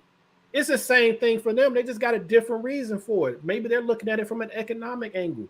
They're still aspirational. And then when they look at who has the money, who has the privilege, it looks like them. So they're saying, you know what? I zigged when I should have zagged, or I didn't get the right opportunity, or maybe if I'd applied myself a little bit more, I could have done it, but I didn't. But maybe my child can. And so they look at this and they say that that wealth is still there and my child can achieve it if they just work hard for it. That's one of the biggest lies that has been sold to white America. And it's killing them. Literally, suicide, drug overdoses, the domestic abuses, all of these things is because they were sold a bill of goods. They were told if you just work hard, follow the rules, do right, that you too will inhabit the American dream. And it was a lie. And now they're starting to see it and they're angry and they're scared because now for the first time, they're not going to have more land to give to their child or more of this to give to their child. And their child is having to compete with other poor people. That's why we have to get out of these bubbles, man. I operate in a bubble. I do. I'm starting to climb out of it because I'm starting to get sick of you. I love you, black folk, but y'all pissing me off. But we have to pull back a little bit and be like, man, look, what do most parents want? They want their children to have a comfortable life, to be safe when they go up and down the street, to be safe and get education, to one day grow up, fall in love, have little children, and continue the family name. And ideally, they want their grandchildren somewhere where they can bounce them on the knee and kiss them on the forehead when they go to bed every once in a while, right? But it's hard to do that when you live in Kansas. And the moment your child turns 18, they have to leave the state to get a good job. And they don't come back home. That's hard. And then you got somebody who's going to come to you and say, that is hard, and it's not your fault, it's their fault. Grievance works. It sure does. That's how Trump got elected. Right? Only I alone can fix it. What the people on the left need to do, and we should be very good at this because we're such an amalgamation of different groups who are aggrieved or vulnerable or what have you. We should be very good at this. We should be able to look at Kansas and say, you know what? We're going to help invest in your infrastructure. The money that New York, Los Angeles, Orlando, Boston, Detroit, Miami, Boston, we are going to actually intentionally look at the tax revenues that come into this country from everywhere, and we're going to have a strategic focus on how we can help multiple people in multiple states. We're going to put in high-speed rail so that we can revitalize your community. We're going to make sure that these toxic dumps and everything, we can't get rid of them, but what we can do is start putting solar in your area, putting wind in your area. We can start replacing the technology that's there. We're not going to get rid of your job tomorrow. Coal miners, keep digging coal. You help keep America running. We value you. We appreciate you. But at the same time, we're going to make sure your child can go a different route that's less dangerous, less toxic to themselves, and maybe be able to stay home and work and live near you. These are things we can do, but instead we do red versus blue. And we can still do, even to the coal miners, which there was a program which was crashed, destroyed. By the way, while you're still coal mining, because it's important for our environment now. Let's cross train for solar power, wind power. We still need people to run this stuff. It's not going to run itself. We're not going to put it up. We still need you. And since you're closer to the energy that the country is using right now, why don't we cross-train you to run these things? For those who can be No, cross-trained. that's not going to work because some of them can't do it and they get... But I agree. But I mean, Marlon, think about it. I can't say I know you're in the legal profession, but like on my case, I'm in marketing. There's a longer explanation than what I am, but it's really marketing. If someone came to me and said, "Hey, Theus, look, we're gonna cross-train you to be in IT now. I didn't ask you to go to IT, right? You just saying, hey, I will cross-train you so that I can discontinue your job." Let's just say I'd be resistant. Because don't belittle what I do. Don't make me a marginal thing, because I'm big in my world. I'm big in my eyes. I have to be, or else I lay down and die somewhere. So I think we have to do like you're saying, which is make those opportunities available for those who want to do that.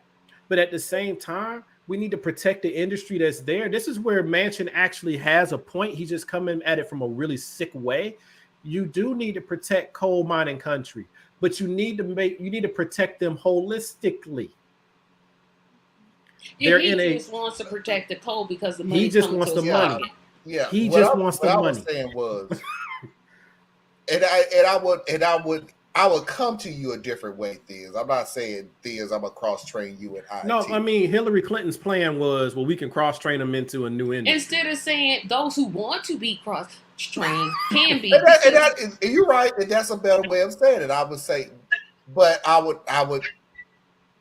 Oh, okay. I'm gonna get bashed about this in a way. I feel like Tracy when I say stuff like that. I'm gonna get bashed in a way, but I'm gonna say it. I'm going to be bashed about this, but I'm going to say it anyway. But Theus, I would come to you and say, Theus, I'm cross-training you in IT. Because in the future, your job is going to not be as valuable. How far into the future? And we're going to downsize it to begin with. In 6 months, your job is gone, bucko. I'm not saying that, but then I would come to Theus and tell them, Theus, as much as your job is important to you, you are more important to me. And I would rather you have you on my team, knowing that you have the ability to do this other job than anything else. And Marlon, that would work if the same company that's employing me to dig the coal is the same company that'll be retaining me to do IT and whatever they transition to. Where we have a problem is that's not the reality of the situation, right? So there's, in a way, the way the message keeps coming across to people is, for the greater good, some must suffer.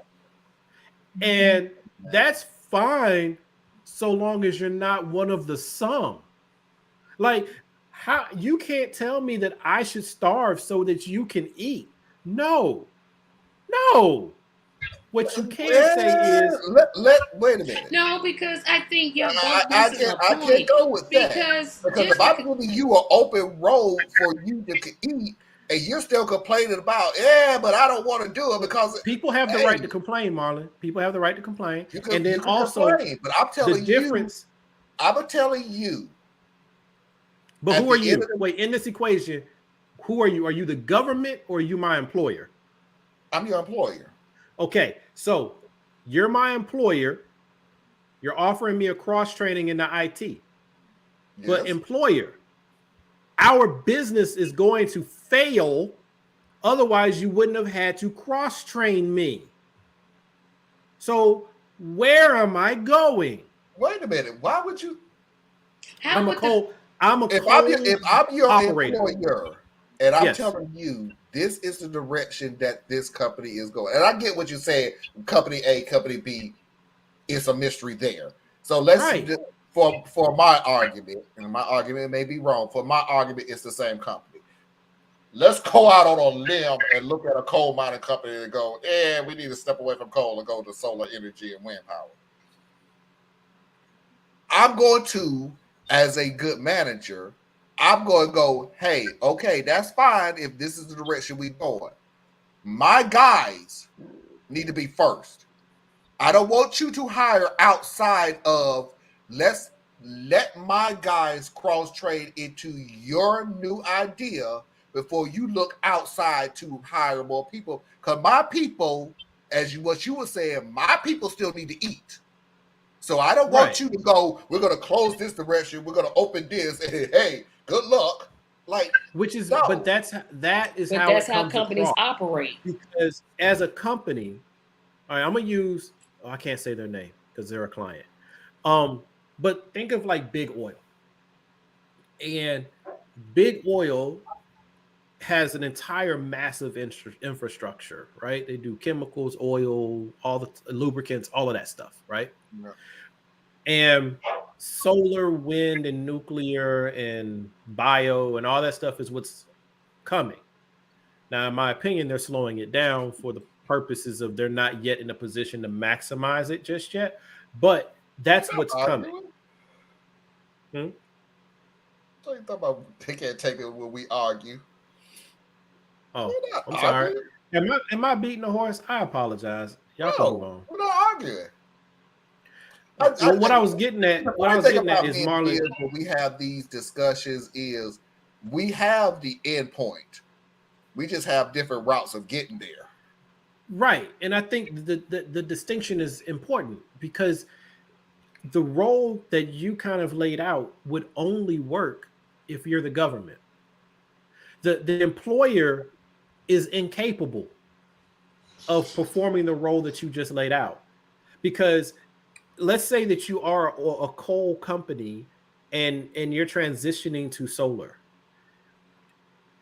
I can't effectively cross-train you from coal to solar so that you can take over in solar because I still need you in coal. So I can't shut this down to get you ready for that over there. I need you where you are the most maximized, and where you're most maximized is where your skill set is. So what happens is there's going to be a bridge, right? There's going to be some of the newer hires that kind of do a little coal, but they're really getting trained for solar.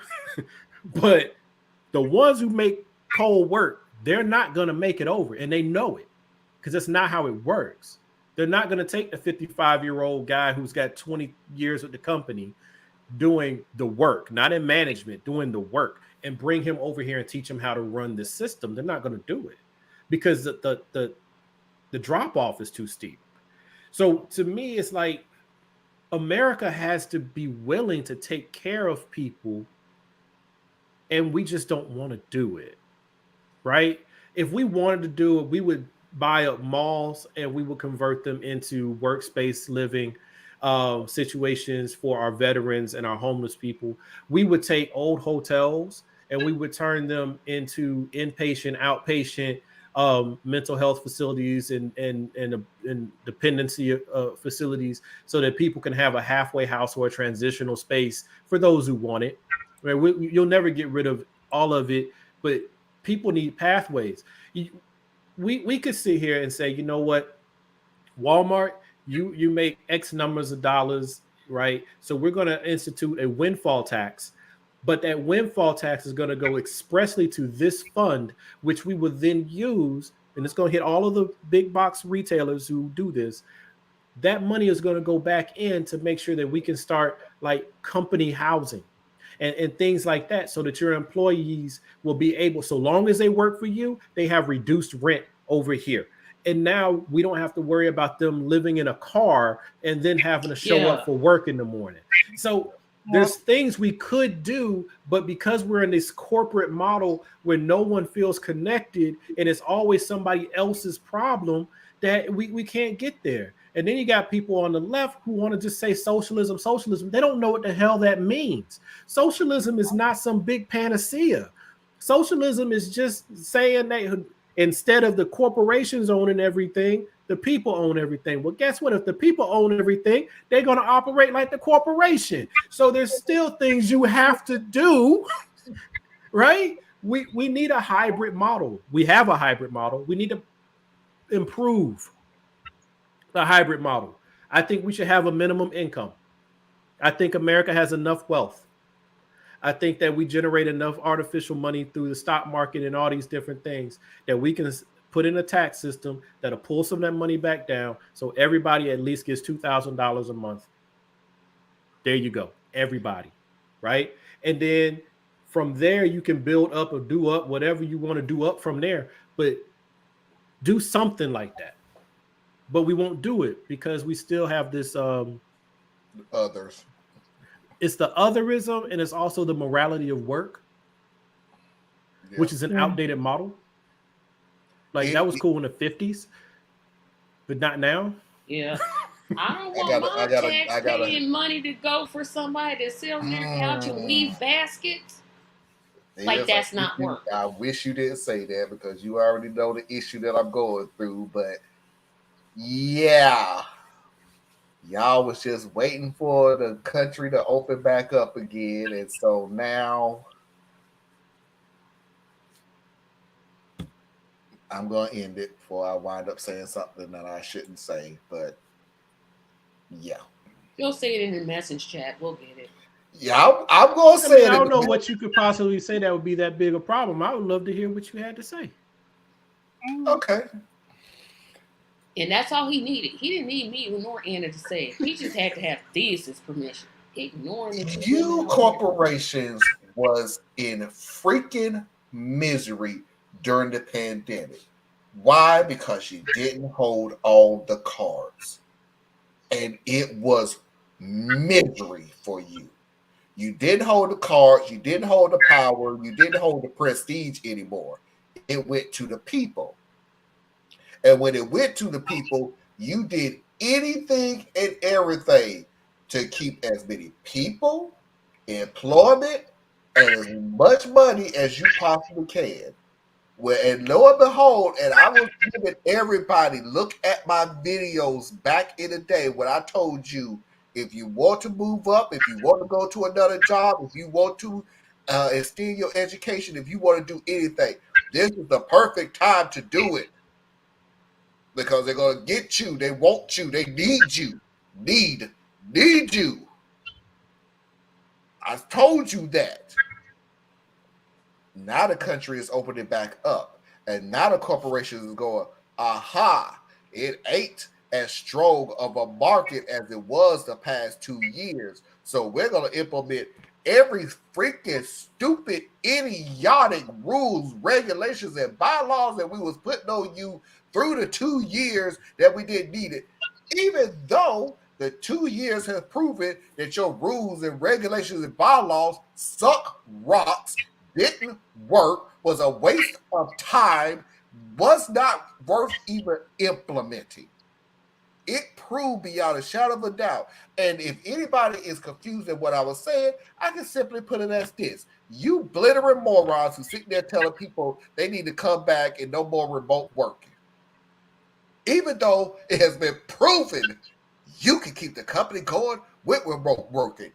Let me go a little step further. It has also been proven, and you can look it up, that you succeeded.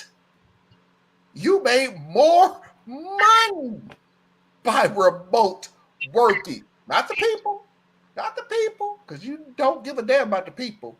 Your company made more money by remote working. And your logical thinking was, now that the country is opened up, I'm going to make these people come back to work.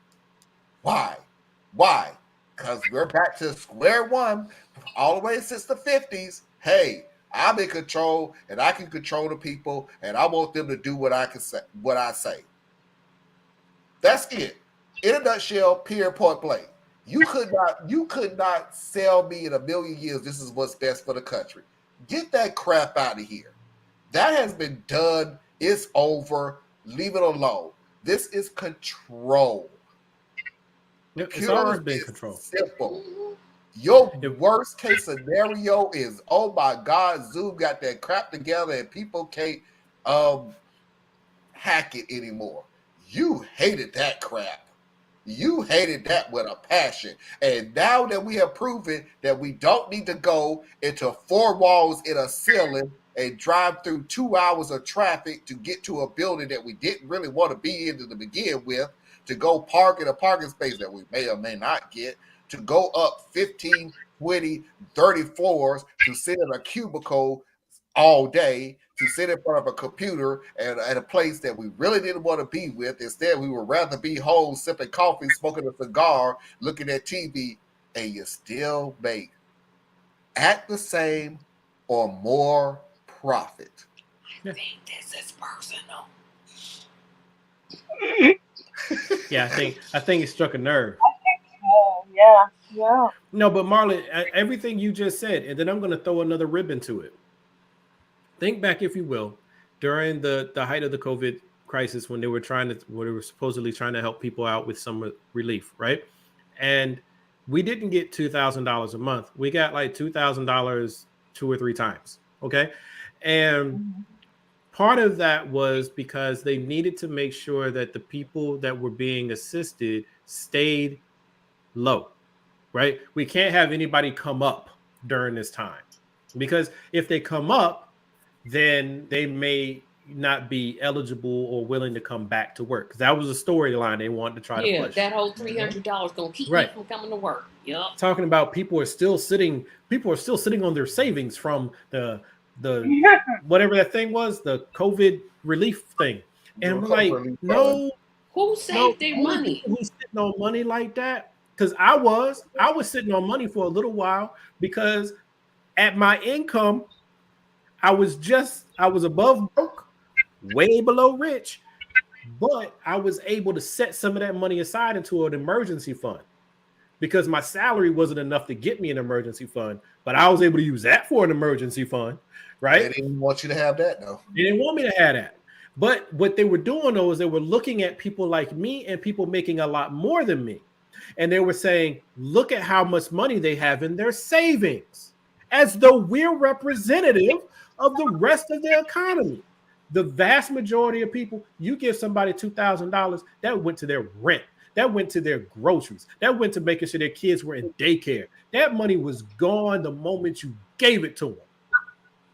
Gone. On their needs. But they want to spin it. But what they're really doing is saying, hey, we can't allow the lower classes to have too much room to breathe. And if you listen to what they're saying now, like now, just listen to what they're actually saying. And they're saying stuff like, here in Georgia, there were like however many thousands of people are opting not to go back to work. And they're opting not to go back to work, and they're just going to stay on the system, because if they go back to work, they'll make a little bit too much for the benefits that they're receiving. So they'll lose their benefits, but they won't be in a position to be able to function off of their income. That's a problem. Okay. If anybody goes to work and their job barely puts enough money in their pocket for what they would get in government assistance, the problem is the job. Okay. Or you work for a company that tells you you should apply for government assistance, Walmart. Oh, thank you. Yeah. Sorry. I didn't say nothing. Here's what they really try to tell you. Here's what they really try to tell you as an American, as a patriot, and everything else. You're not a real American if you don't suffer. Well, it's only for the suffer class. They say no. Look at what Giz just said.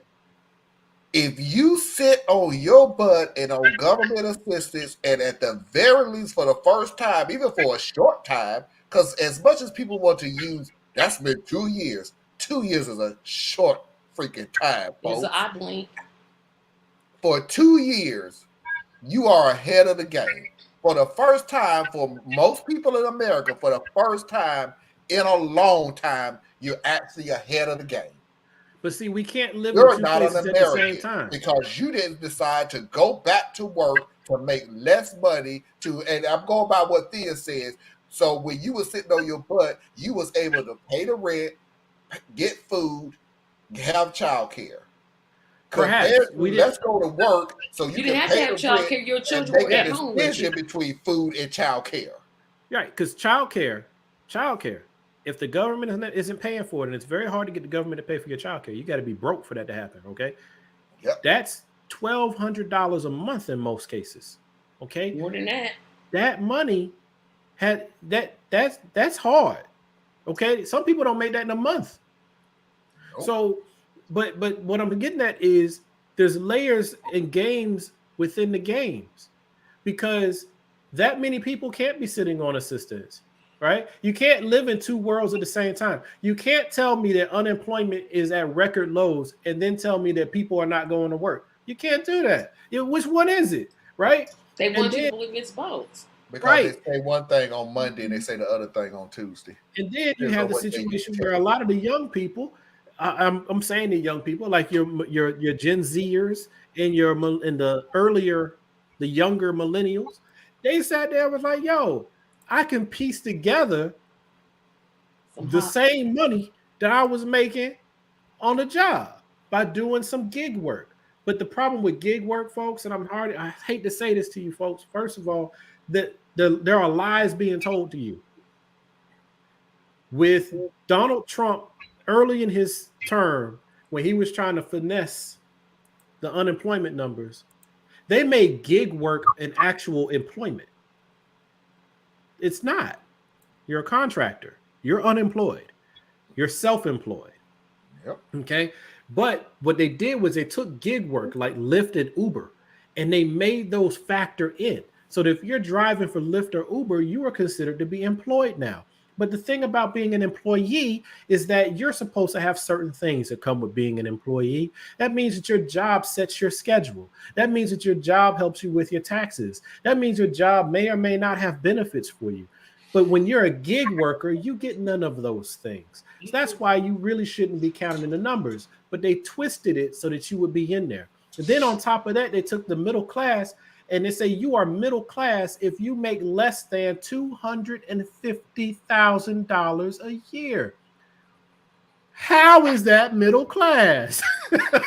That's rich. They had to stretch it so that they could hide how far down the lower branches were going. See, if we push this up, you don't see what's happening down here, right? Then you have the situation with the people working fast food, all the convenience things that people like myself partake in, right? You got these people out here working and they're like, well, nobody wants to come to work. I wonder why not. They can make more money delivering the food than cooking it. So there's so much going on, but no one wants to slow down and look at it and see each other as human beings. I mean, if we have exploding homelessness rates, right?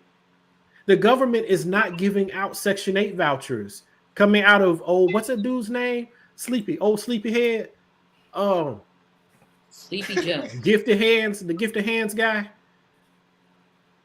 You know, the black guy that was in the office with Trump, he was over HUD. Oh, Ben Carson. He's not Ben Carson. He's not the Secretary of HUD but anymore. he was during that time. So they started pulling back on Section 8 housing.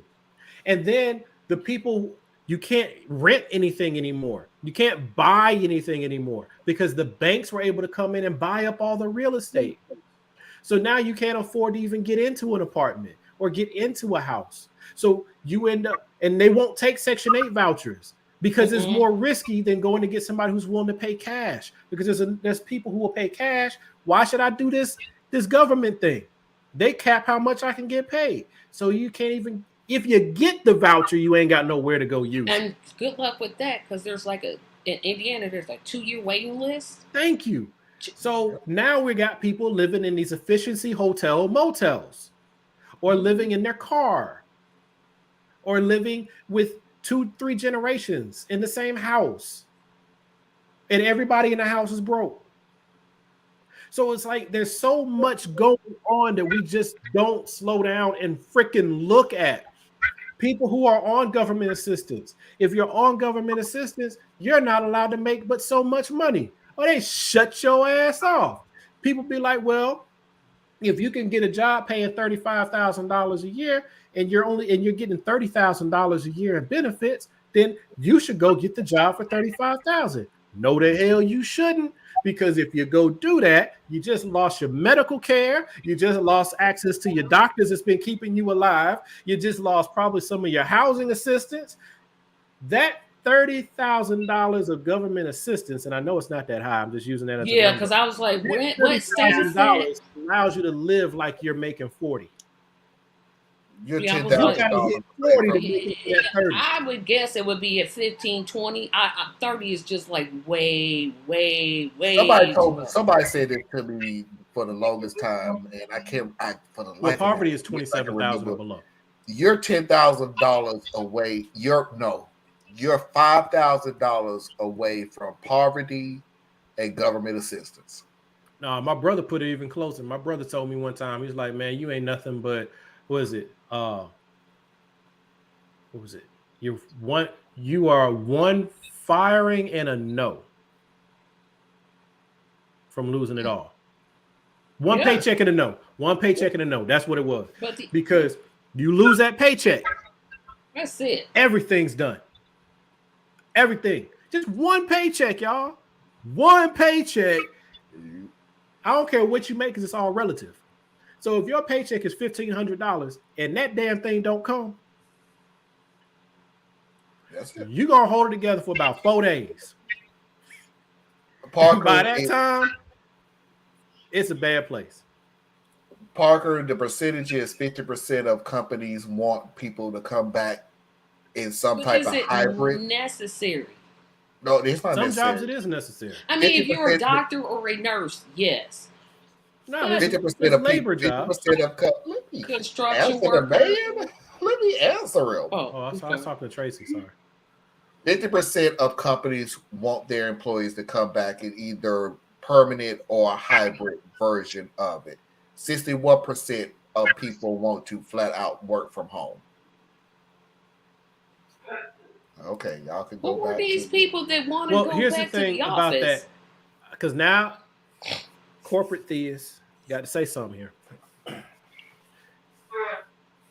It is hard managing people. It is. Because people don't have any, and I'm speaking in generalizations, I know, but this is very accurate, I believe. People don't have any appreciation for what their company actually does and actually pays for. They view their companies as though their company is only there to take from them. And that is a toxic way to look at things, because that means you're at work goofing off as much as you can find a way to goof off. You're trying to do as little as possible to get through the day. Well, if you hired someone to come to your house and fix your sink, but every time you step out of the kitchen, they stop working,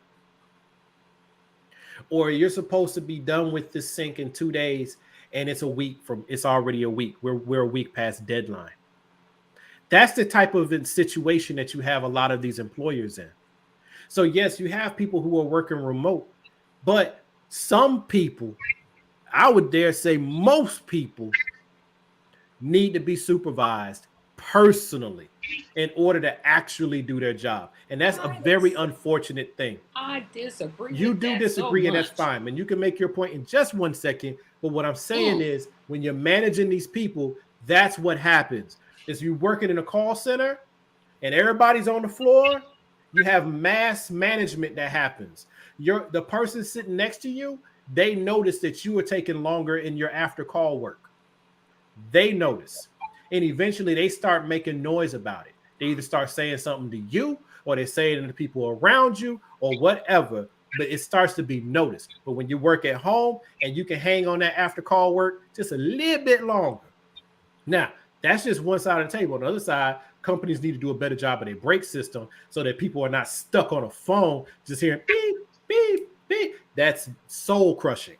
But I'm speaking just from the side of why a lot of companies want people to come back to the office. It's not all negative. It's mostly negative, but it's not all negative, you know?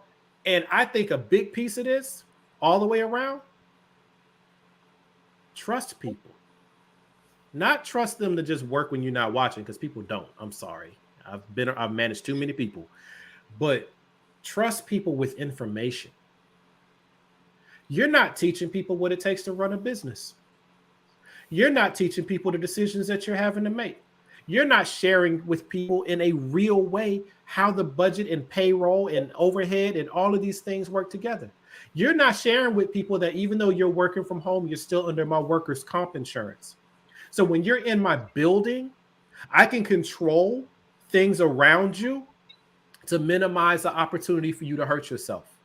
But if you're at home and you hurt yourself while you're on the clock, even though you were goofing off, that could still hit my that could still hit my workers' comp insurance. So now I got to handle a claim and my premiums go up and my costs go up. So I would rather have you here than you at home falling down your stairs. So it's so much that goes into it, but people only look at what's the least I can do for this company that I hate.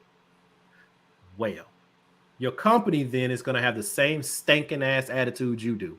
And they're going to look at you as like, how much can I wring out of this person in a day? And now you have a problem. Tracy, hold on for a second. Let me take this real quick, because me and Theus has always been head-butted on this stuff. And I love Theus with all my heart. I'd give a rat's ass what you management people think. I couldn't care less. Okay, so when the business closes, that's on you, right? What you gonna do now? I don't care. I couldn't care. What you gonna do now? Because you was feeling like that when I was coming to the building. And that little lazy person that you knew doggone well was lazy, now you think she was really lazy when she was home? And by the way, your most concern is that little girl was falling down the stairs at her house. Hey, you may want to think, it may not be a company thing, it may be you. But the most important thing of all of this, of all of these things, is I don't care about how you feel is best for the company for me to come to work when your profits was up when we was at home. So, maybe we should come back to work. My job is not to make your management job easier. That Actually, is it kinda is. not my concern. I don't care. Figure it out just like you want us to figure it out. Well, I see, don't now care. what I was presenting was one side of it, and I actually kind of talked on both sides of it a little bit. But the company has an obligation to the employees too, and the employee has an obligation to Really? the employer. And see, the problem is that employees feel like the company should have an obligation towards them, and not in the reverse. Well, I'm paying you to perform a task and to do a service. So you should do that task and that service to the best of your abilities. And then this is I being should be done in the creating an best environment. at home.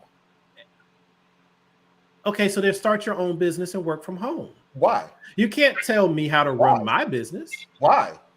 Why should I have Because to do you that? want to work from home. Right. But this, So work from home. The point that I have proven that I have the ability to succeed. See, here's the This thing. ain't your company. This ain't your company. Let's just cut the crap.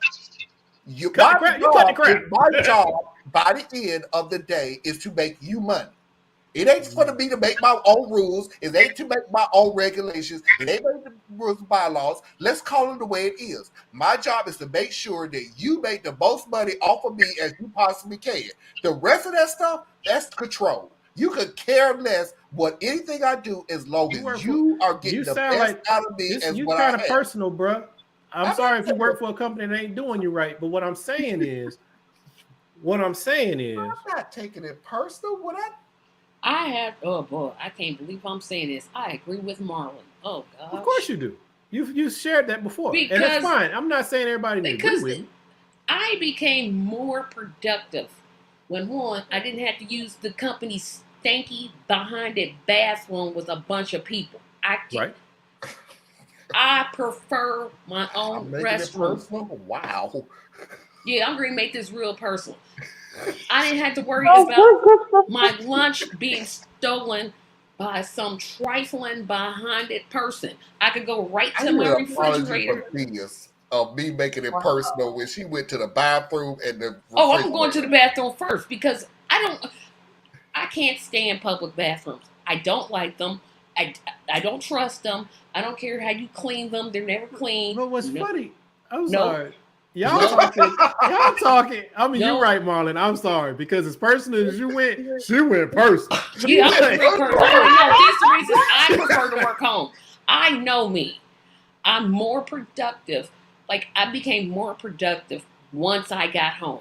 When I was in that office, I'm in a little space and I'm like typing here and I got to listen to this person and listen to this person. When I'm at home, I'm just listening to me and the person who I'm talking to.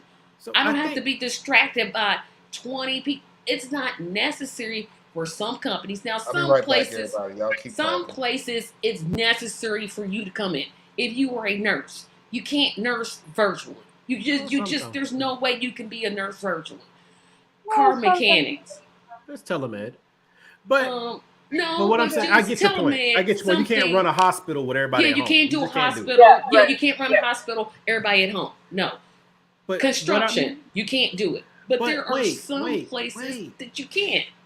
Yes, there are. But here's the thing. Did you look? Are you looking at your company's cash flow statement, balance sheet, overhead, any of that stuff? No, right? You're just going off of what you feel, and that's fair. But what I'm saying is, I'm talking about structural things, not individual things. And see, unfortunately, the reason why we have most of the rules and garbage that we have to deal with is because someone abused the system at some point. It can be abused from above and it can be abused from below. So we are all, those of us in the middle get squeezed in that mess. But structurally, people, especially if they share any level of the sentiment that you and Marlon have just shared about being an employee, you ain't trying to do your best work. You know what I'm saying? The level of work you're going to put in is going to be based on how you personally have a particular code of ethics that says how you're going to work, right? But on a structural level, see, companies have to look at it from a structural, and I'm not saying this to back corporations. I'm not. I don't think corporations do things right. I believe in compassionate capitalism, which is anathema to what America does. Okay? But if you're trying to run a business, there are things that have to be done, paid for, arranged, and cared for.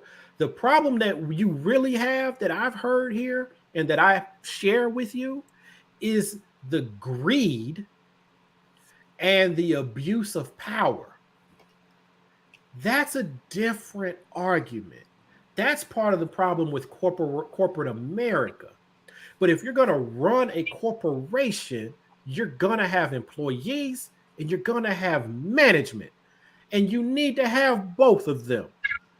The employees cannot function without management, and without the employees, management doesn't even exist. So you need both. I know, like Marlon, I'm in a company that made way more. They made like almost twice the amount of money they had when they were paying for that. Did you hear what I just said? Rental. So no, I don't. I'm gonna just disagree. Did you hear what I just said? I literally just said that. But the thing is, this is the only thing I would say about this. It to me, my opinion, we start with greed. And then we make the structure. And my deal is, okay, I'm going with what you doing, bruh. Not you, Thea's bruh. I'm the with corporation, bruh. I'm going with you, bruh. You want to go with greed.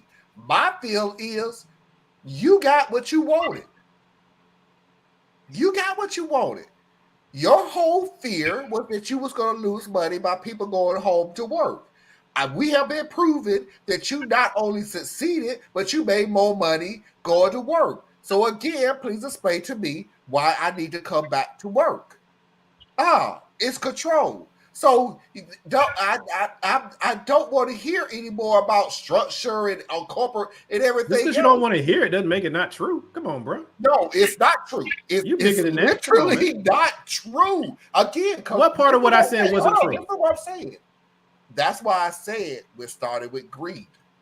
If we started with greed, you got what you wanted. So what reason did you have for me to come back to work? Do you want an answer? Yes. Control. All right, so it depends on Control. the company and depends on control. Oh, you can't speak for me. I mean, if Sorry. you're gonna speak for me, then have the conversation by yourself. Sorry. I mean, you don't want me to hold a conversation with me. So go ahead. I'm sorry. What? I said you don't want me to hold a conversation with me.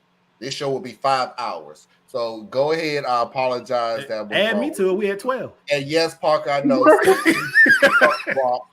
So go ahead.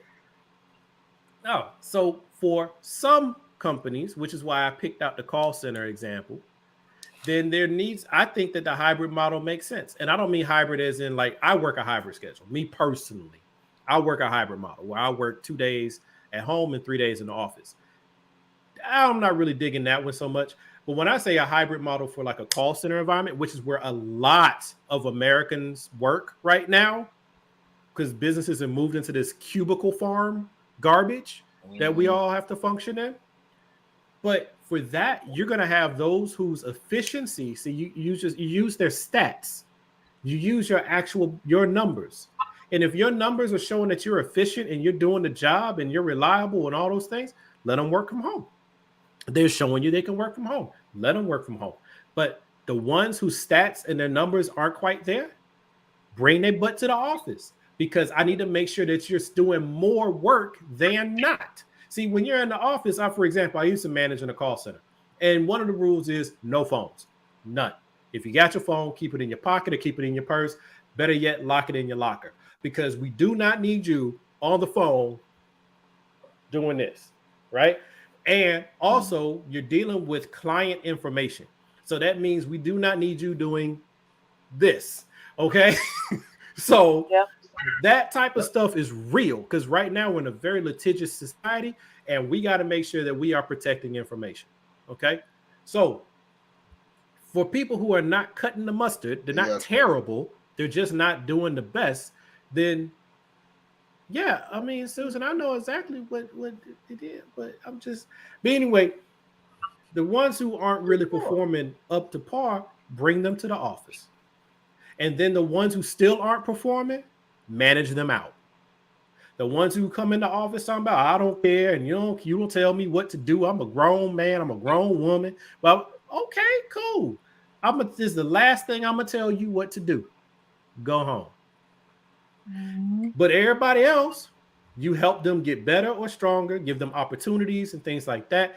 And those who can work from home, that makes sense.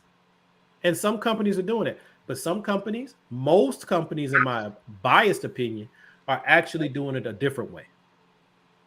They're doing it the American way, which is how much can I extract? And I'm going to take it from wherever I can take it from. I'm not defending that. What I'm saying is if you're trying to run a business, though, you still have to go by the numbers. And that's where you look at that. And then also, if nobody's coming to the office, even though, now this one I agree with you and Tracy on, because it's not our problem. It's our problem, but it's not our responsibility, I guess you could say.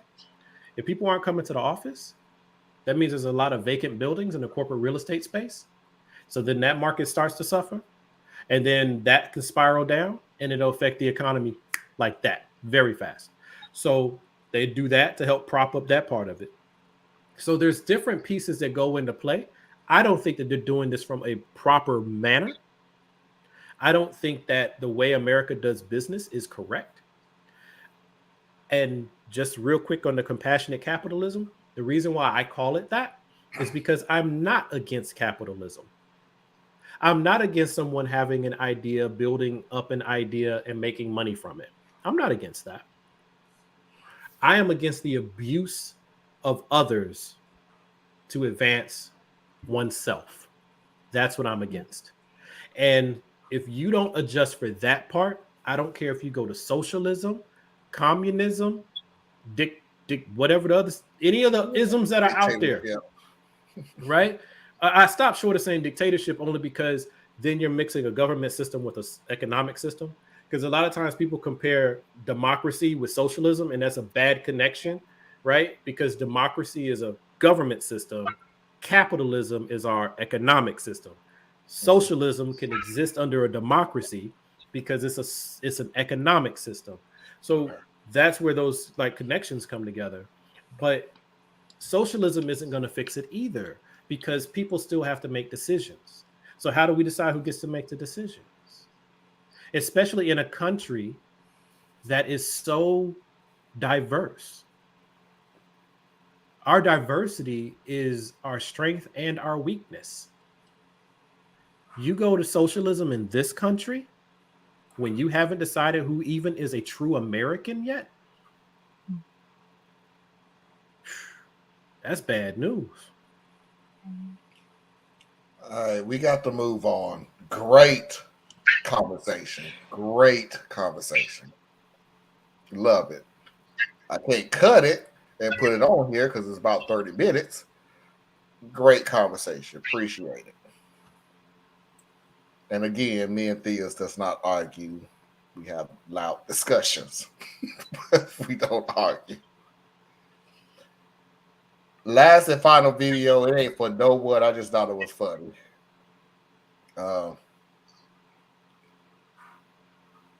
How could I put this? You ain't as good as you think you are. See this? We want this. We love this. We need this. But this, yeah, we don't need this. As a member of the African American community, we would like to humbly decline your offer. Since you don't want your own race, maybe the Hispanics will take you instead. So sorry, you have been declined. Thank you for the referral on that, but the Hispanic community, we're gonna have to pass on that. You could check the Asians though. As a representative of the Asian community, after careful consideration, unfortunately, we cannot take her. She will also be banned from ever taking out Chinese again. Though, we will offer her up to the Indians. After a not-so-thorough examination and as a member of the Indian community, we would also like to humbly deny this offer. Maybe the Egyptians would be interested. Yeah, I'm sorry, but there's no way. Gotta pass this one back to the white boys. No.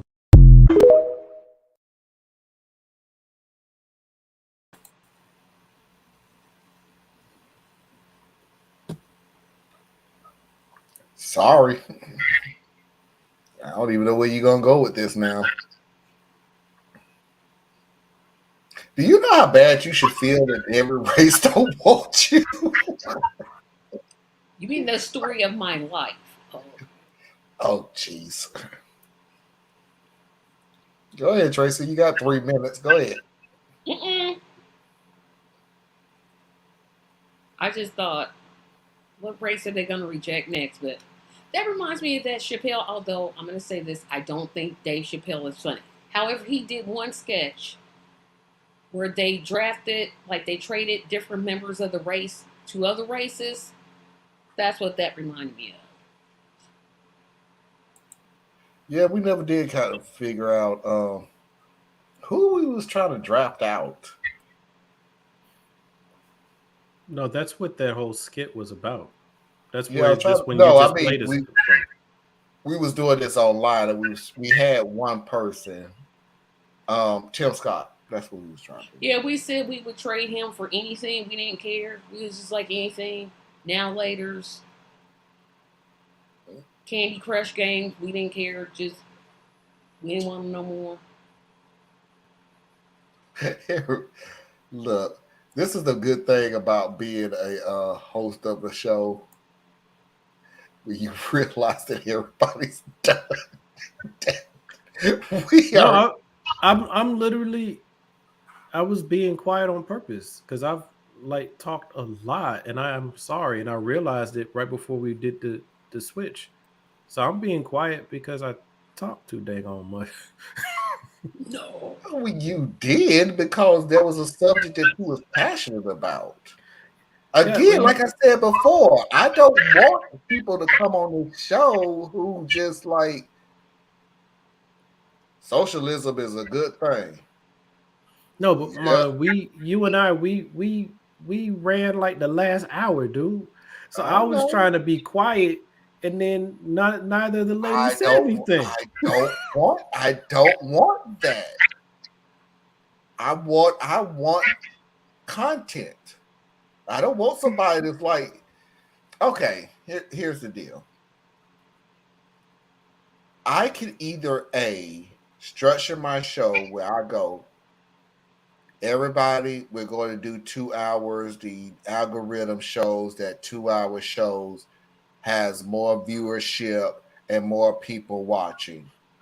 And if more people are watching, we can grow. Or I could say, hey, this is a subject. Run your mouth. Here's the subject that you like. Run your mouth. I don't want a whole bunch of robots. I know that's hyperbole because there are certain things that you can get across in a shorter period of time. I got it. Fortunately or unfortunately, I got the group that don't do that. I just don't. I don't. I just don't. This gets on a road. Diarrhea of the mouth. And it just comes out. But at the same time, I have never had anybody sit there and say, "Oh, this goes too long. Oh, this just rambles." And believe me, I look at a lot of political, social, economical YouTube videos, and at a certain point, I even start looking at the guy and going, "Dude, how can you make the same point 15 times? We got it. Move on to something different or move on to the next story. But stop repeating the same point over and over again. We get it. You don't like mayonnaise. I got it a long time ago, 30 minutes ago. Let's move on. Things I have no issue with you talking. I don't want no changes from you absolutely at all. Tracy and Anna, the same thing. I don't want any changes. As time goes on and we move better, yeah, maybe I'll do better with the timing and everything else. But for right now, we're a small YouTube channel. And honestly, I enjoy myself. I look forward to the weekend, not every weekend. Because there's some weekends I'm just sleepy. I want to go to bed. Yeah, I think that's where I'm at. I'm like, okay. But there are some days when I'm just feeling good. So let's get through these comments real quick, and we're gonna call it a day, a night. The ladies are trying not to show the. I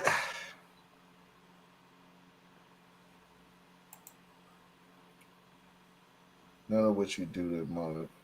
None of what you do what Marlon is describing. It's time for me to get up.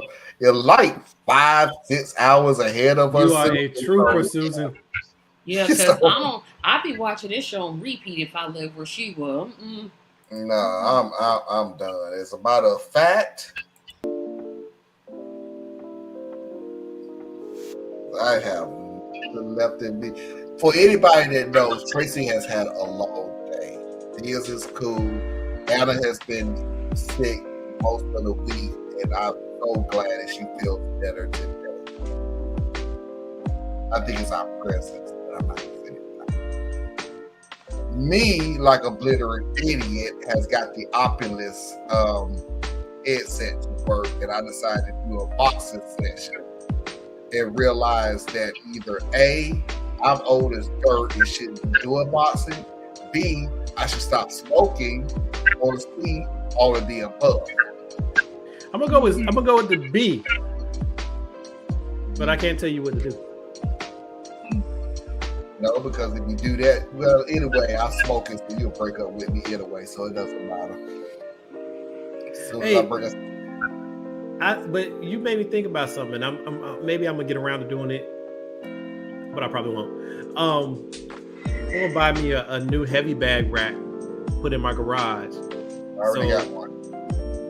I don't have one. I have a heavy bag that I have had. My wife bought me this heavy bag when we were in college, and it has never been hung up. I'm afraid that when I do finally lift this, it's moved with me I don't know how many times. And so I'm afraid now if I do actually put it on a rack, the bag's just gonna pop open and fall apart.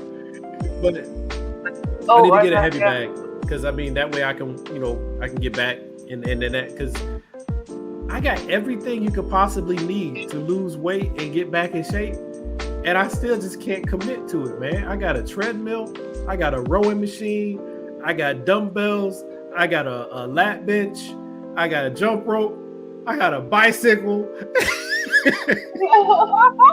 That means your face. But I like French fries and hamburgers and shakes and pies and croissants and pancakes and waffles. So I have a problem.